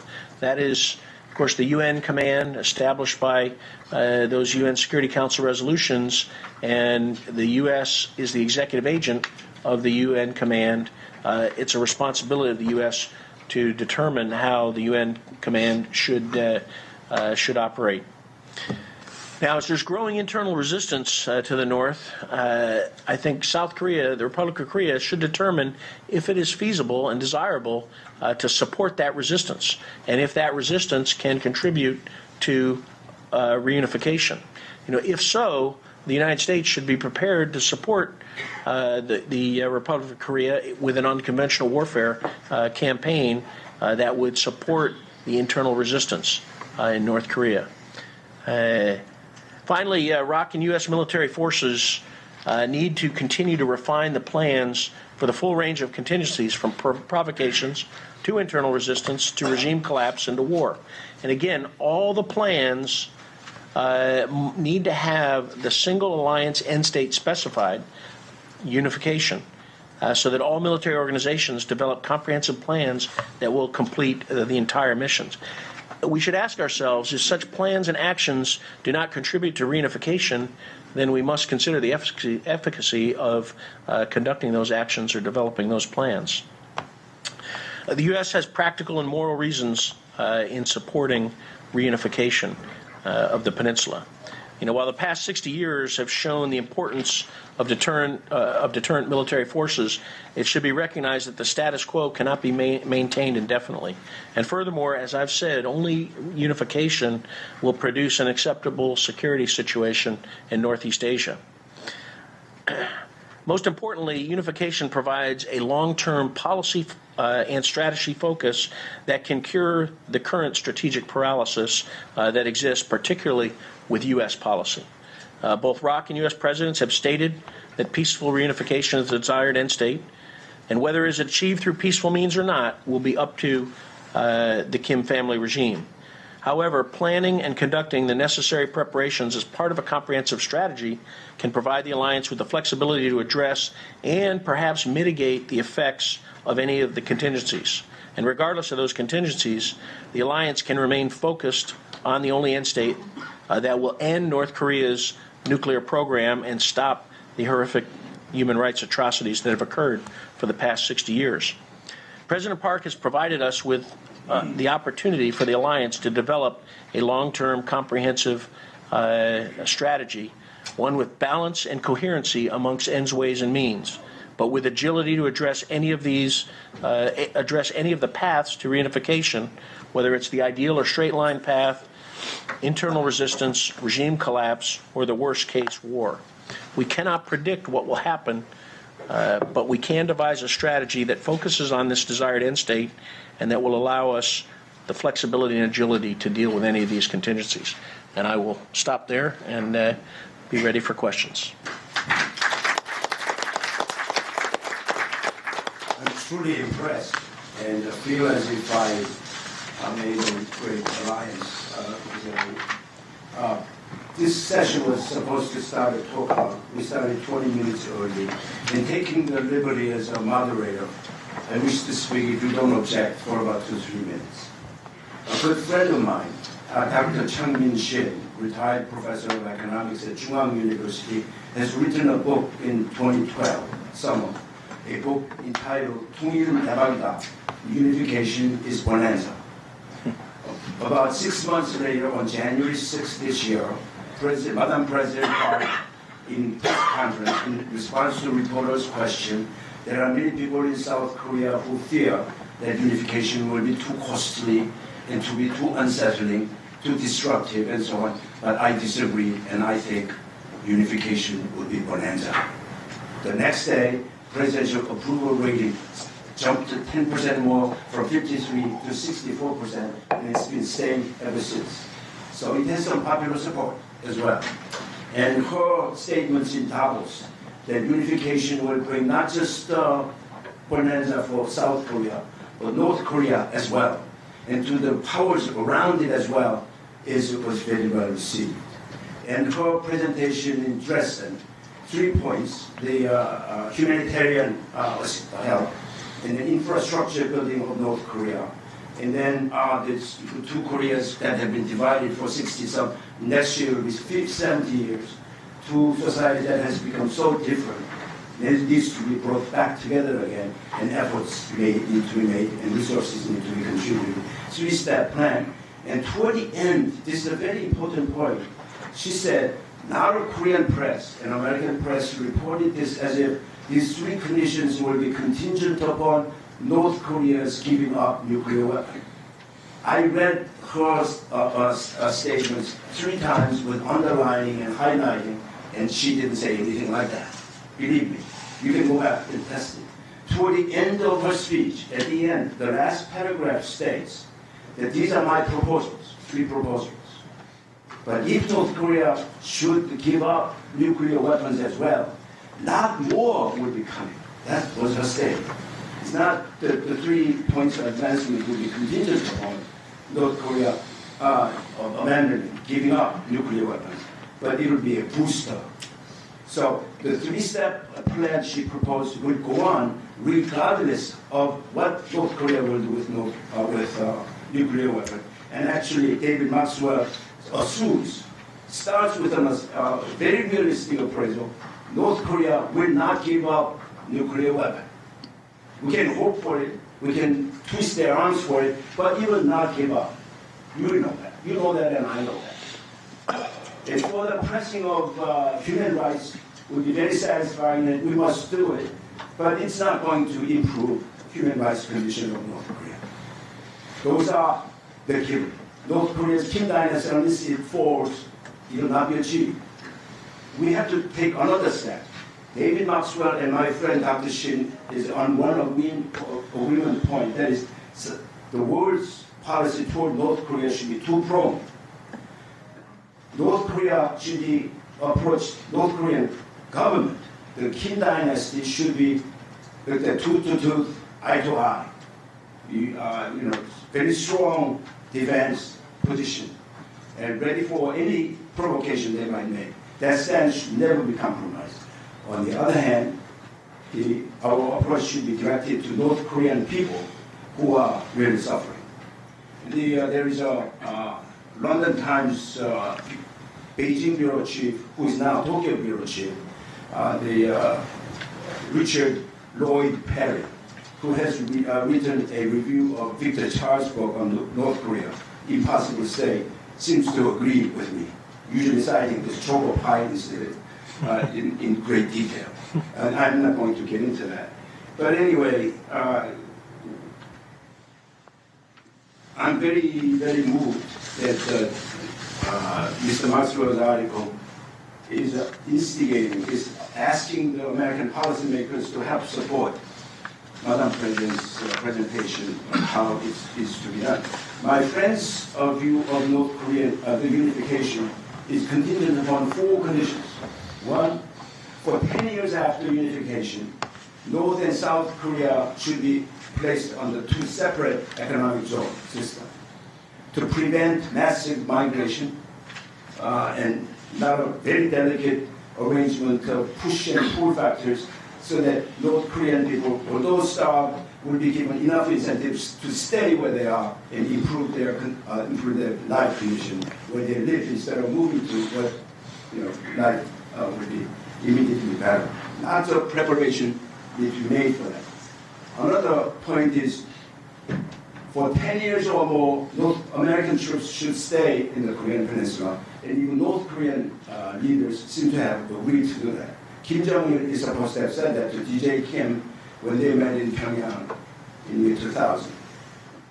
So North Korea is not going to be standing against the going to say Americans should move out unless we will continue the status quo. The third is that the real estate of North Korea, unlike Germany, Helmut Kohl, the chancellor at the time of German unification, said that West Germans who moved out of East Germany, who left the property there, could reclaim their lost property. It was a huge mistake. And we are proposing that North Korean real estate should remain national property. And that people who lost their property would be given not in-kind restoration, but cash, monetary return after the unified Korea establishes enough of capital to do so. And then there will be a 10-year period of Buy Korea policy. This will stand up against the WTO and to lobby against it will need the help of KEI and others who are think tank people in that regard. And I want to talk to anybody who wishes to talk about that. But one question is about Russian veto. The Russian think tank has come up about a year and a half ago, last year early, said unification of Korean Peninsula under the domination of South Korean system will benefit.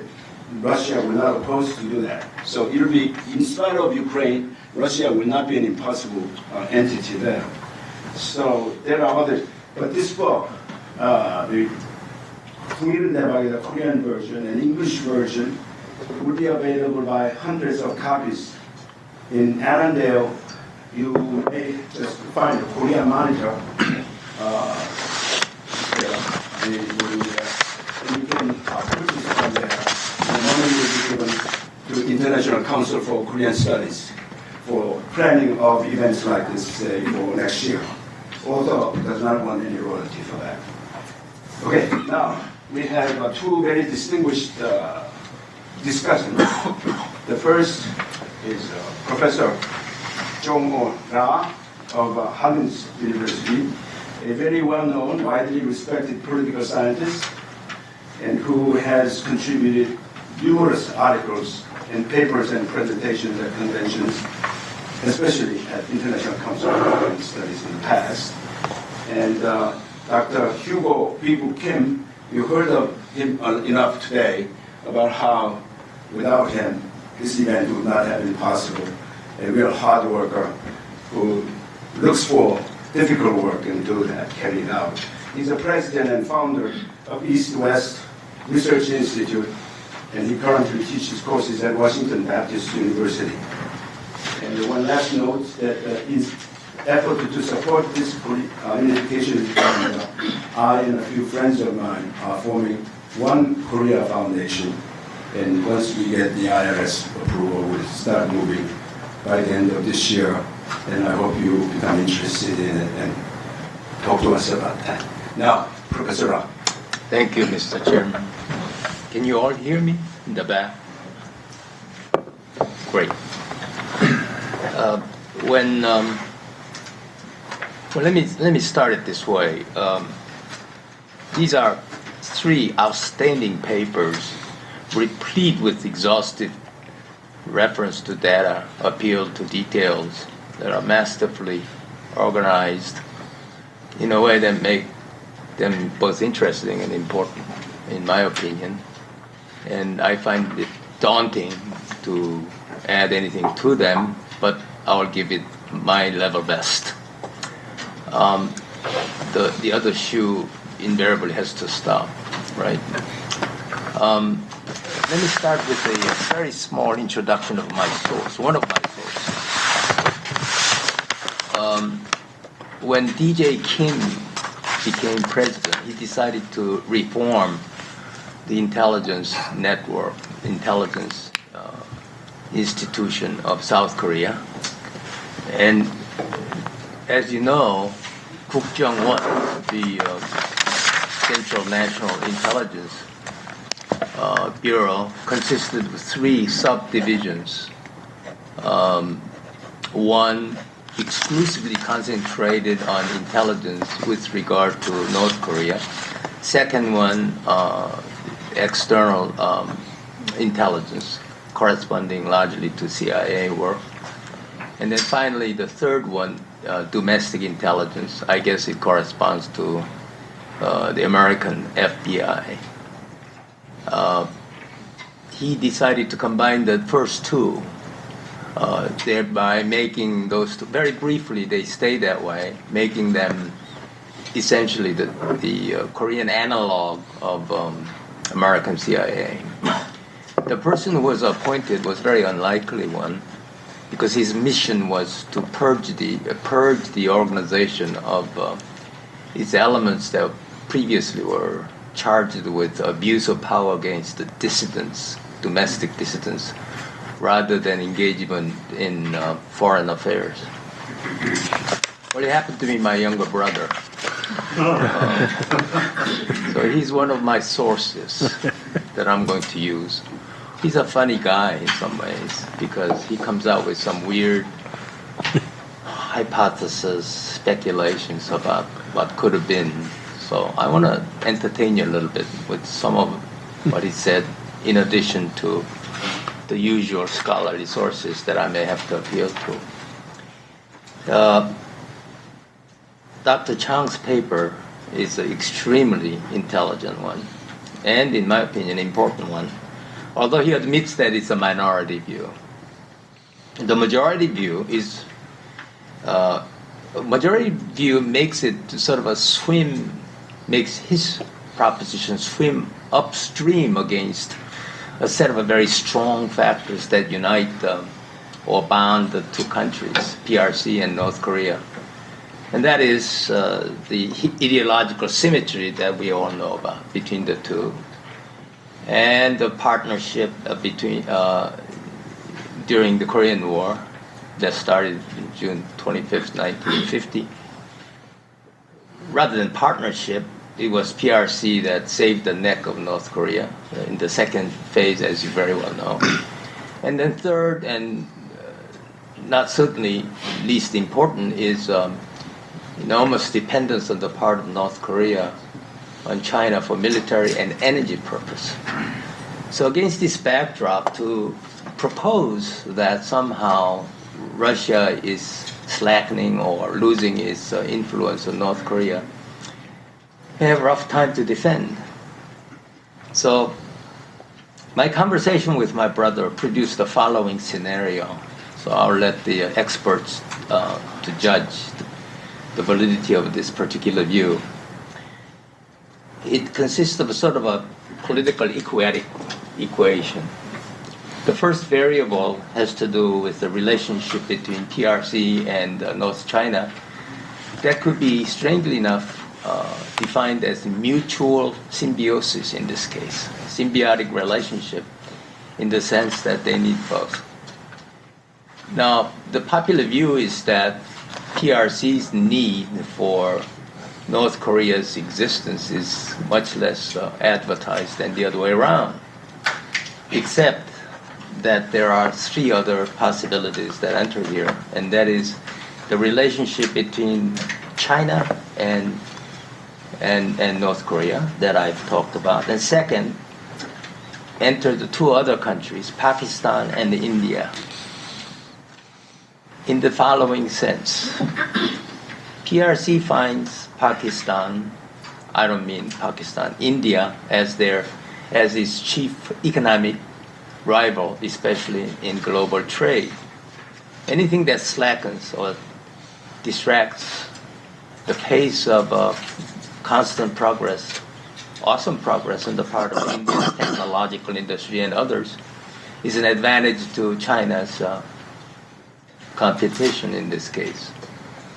Now, Bruce Bechtold this morning talked very, very comprehensively about North Korea's role in providing a variety of weaponry to a number of countries, including African countries, but particularly to Pakistan.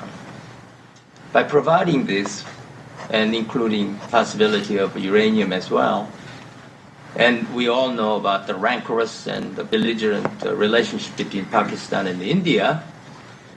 India finds it necessary to slow down the pace of economic focus of necessity to defend itself, which in turn disadvantages PRC's quest for seizure of unquestioned hegemony in economic sphere of Northeast.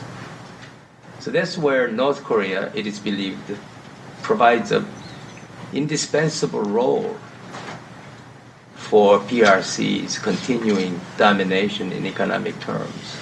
But that's his view. That's my brother's view. And I, before I came here, sought his permission to quote him. It's odd to ask for permission from my younger brother, but that's the way it was. So I just wanted to toss that out to see how that bounces before you. And that's probably all I want to say about that in the interest of time. And then about Professor Kim's paper, I'm just absolutely overwhelmed with his exhaustive historical knowledge and minutiae of details and data.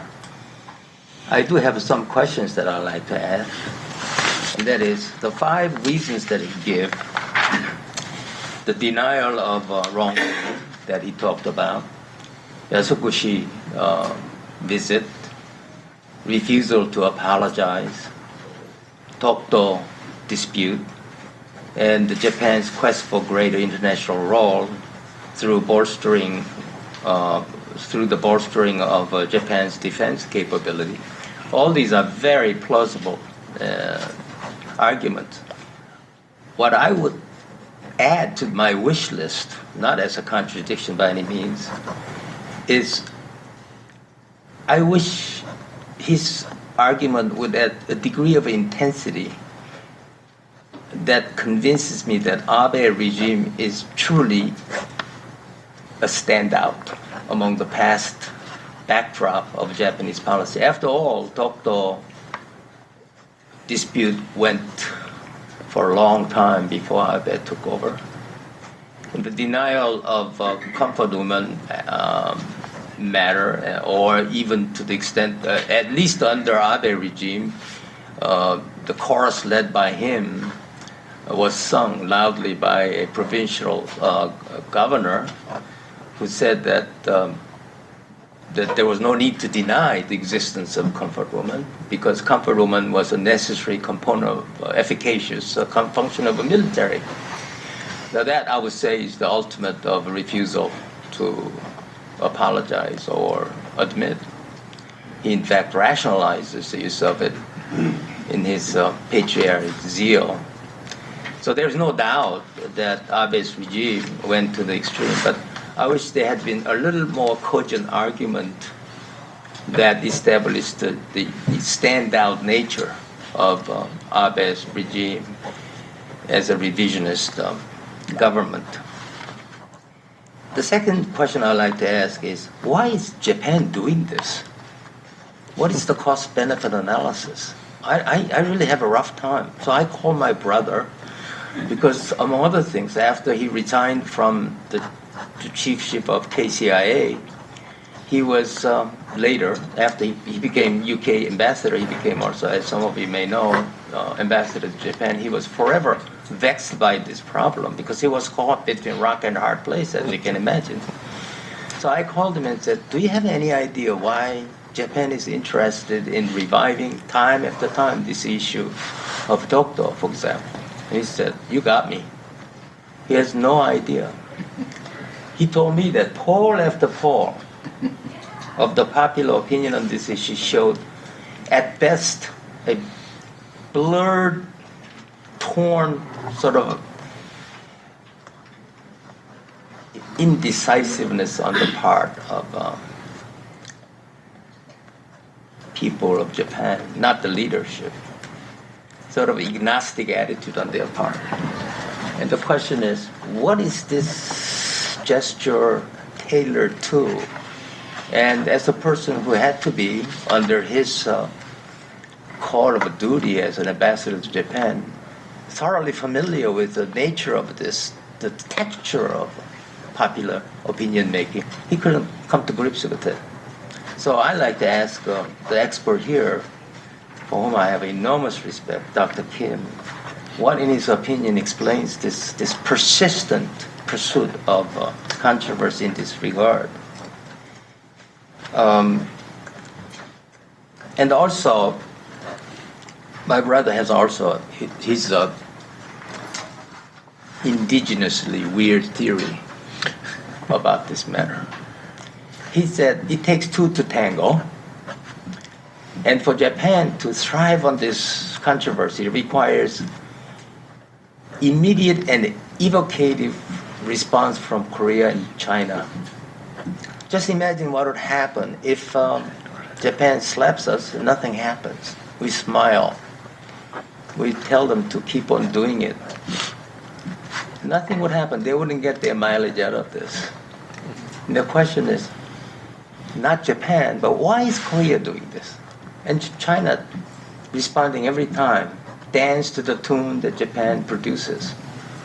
And my brother's argument is interesting in the sense that he says we should celebrate the temple visit. Why?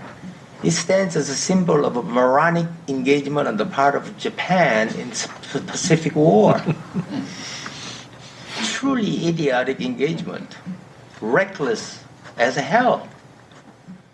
The thing that ultimately brought down Japan and that ultimately led to the cessation of Japanese annexation of Korea. So shouldn't we get up and sing a song or two, encourage them to keep on visiting the temple? Because that stands as our liberation.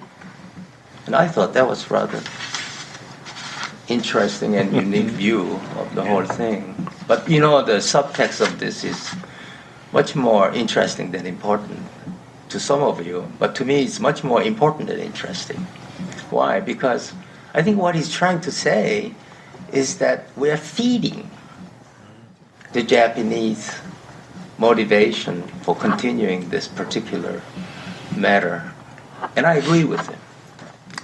There's one final thing that is at least, at best, peripheral to Dr. Kim's argument and may not have anything to do with it.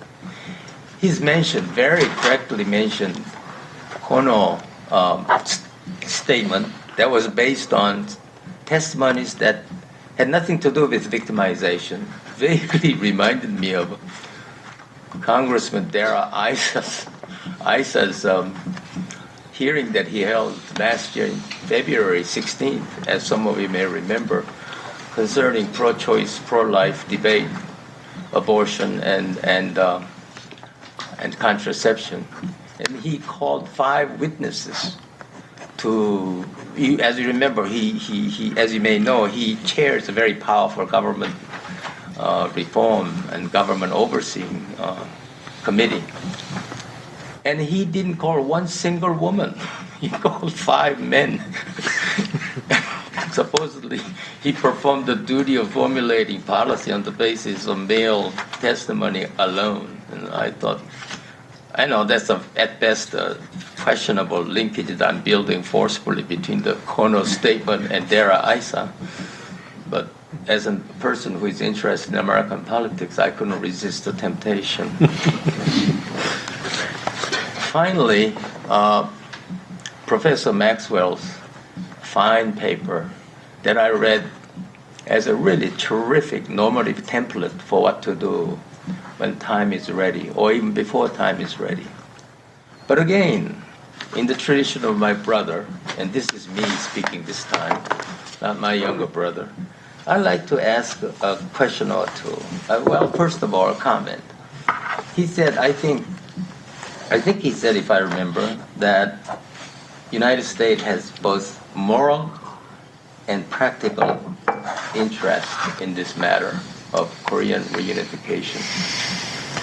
Well, I would like to see that for myself restated. Combination of moral and practical, because on moral alone, United States does not have a very good record. nor does it have a good record on practical. So when you combine the two, I think it does present somewhat formidable argument here. The second thing I want to say is an outrageous question, and that is, why couldn't the status quo be maintained indefinitely?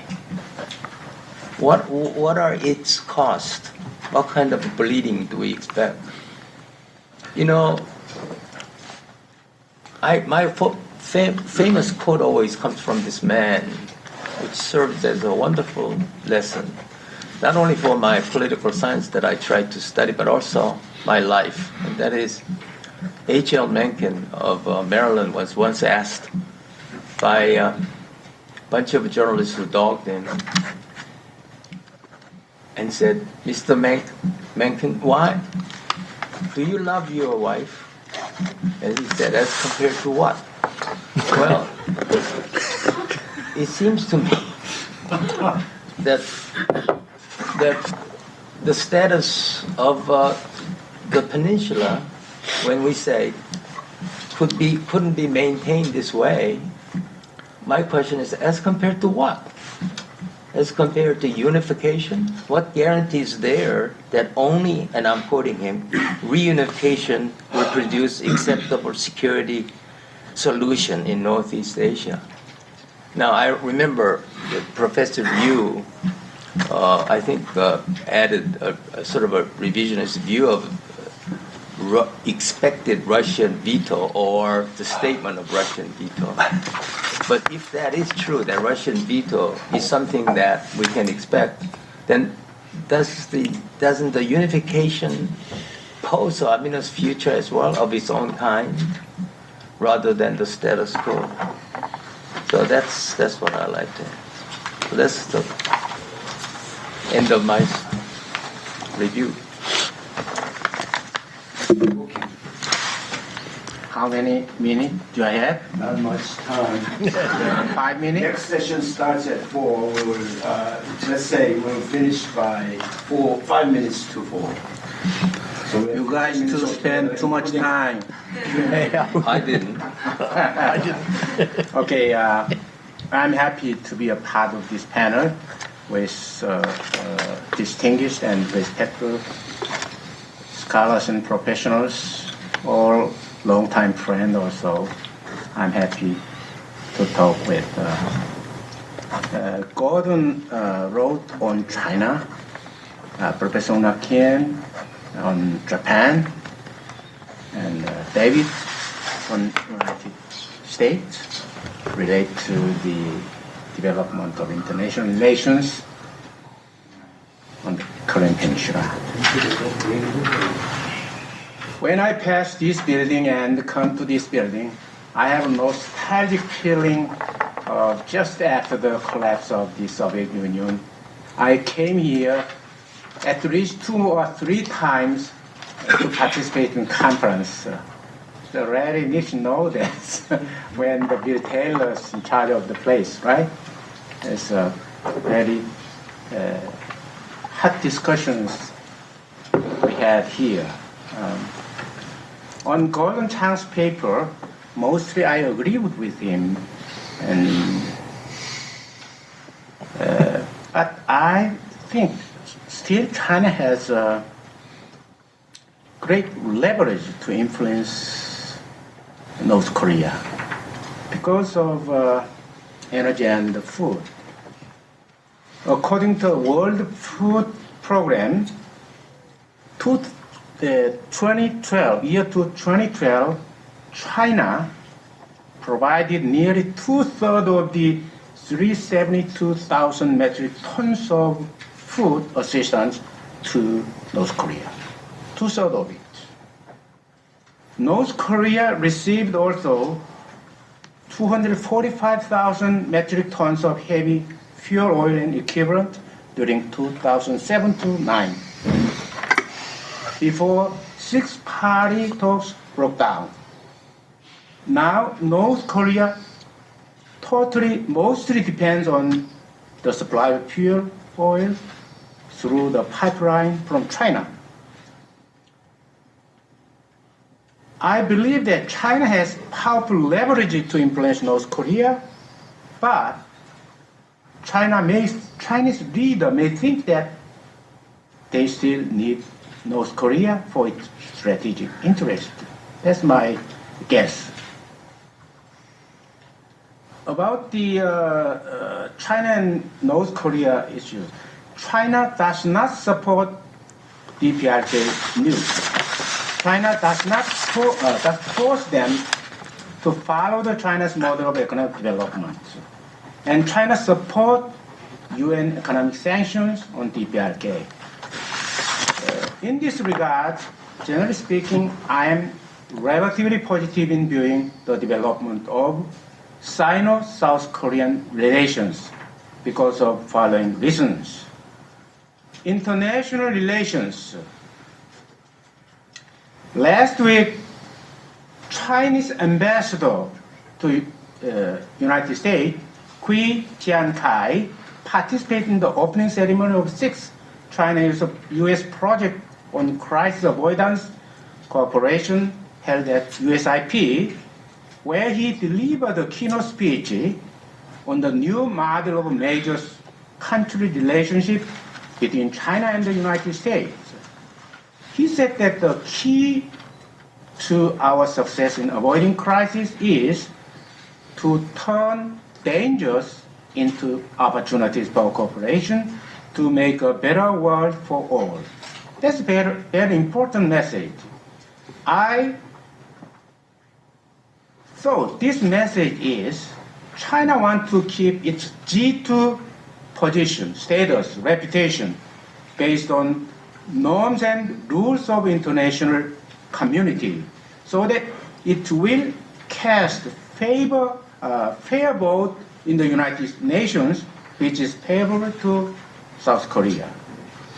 Second, in domestic politics, the level of Chinese civilization has improved compared to 2 decades ago, so that massive information flew into China in the age of information technology.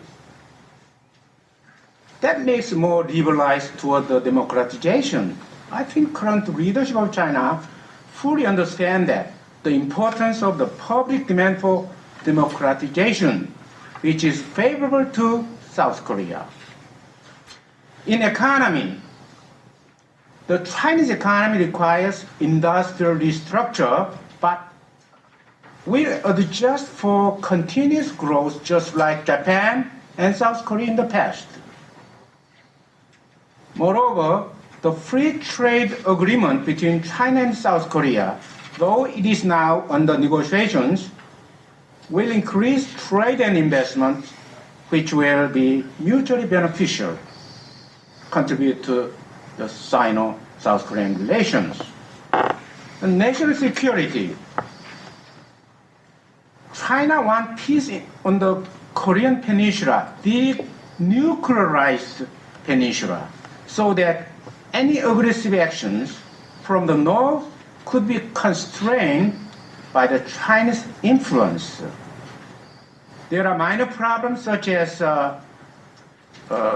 territorial dispute or air defense identification zone of the East Asia Sea, which is important, but which would not be a problem between China and South Korea in the near future. In society and culture, massive transactions of goods and services between China and South Korea increases the number of people who come and go, which promote mutual understanding between two countries. Korean movies and dramas are circulated throughout China almost at the same day that can emotionally or culturally synchronize peoples, the two countries. That may be significant in the long run. That's my comment on first paper. Second paper, Professor Hong Nak Kim is a very respectable scholar, long time my friend.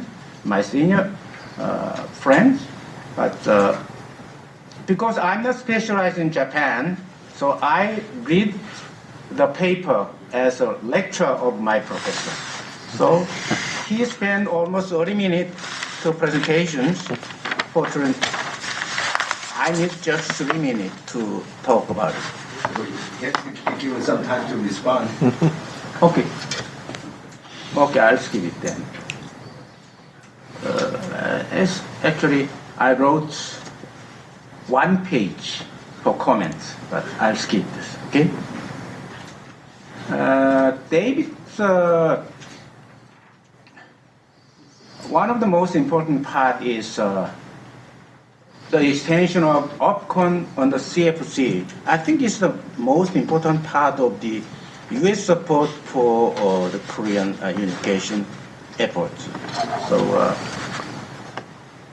actually North Korea threats South Korea, but North Korea cannot attack South Korea because no enough energy and food. They don't have external support from China or Russia. Also, North Korea faced tremendous runaway of soldiers and civilians out of regime control, so that as soon as the war starts, that's very dangerous. There's collapse only. Also, North Korea cannot use nuclear weapons because of 2 reasons. Number 1, immediate retaliation. Number 2, Korean region is too narrow. The wind direction changes all the time. If they use even tactical nuclear weapons, the wind flow the other way, then North Korea would be the damage, fallout. So it's not easy. Also retaliation. Any country using the nuclear weapons in the world will be retaliated immediately for the world order, either by the United States or any other countries. Nuclear is just, so in other words, nuclear weapon, DPRK should know that former Soviet Union could not survive with nuclear weapon. But they don't know this. Thank you very much. Looks like 3 presenters will have like 1.5 minutes to respond. Will you start, Mr. Chang? Yeah. Hugo, thanks for the comments. And I agree, China does have a lot of influence with North Korea, certainly has a lot of sway, but I think over the long term the trend is downwards rather than anything else. And I think partially because the North Koreans have figured out that the Chinese supply all of this oil and food and money largely for China's own benefit. So the North Koreans think, well, they're not going to turn us off. And that is a practical matter, gives North Korea a lot of leverage in the relationship. Dr. Kim?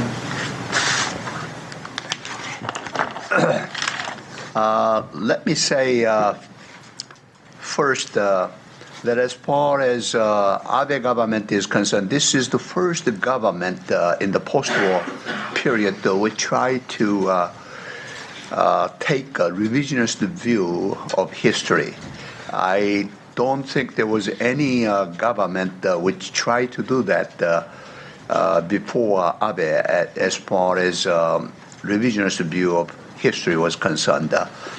And in a sense, it may be related to his view that Japan is a great nation, and maybe it's related to Japan's superiority complex.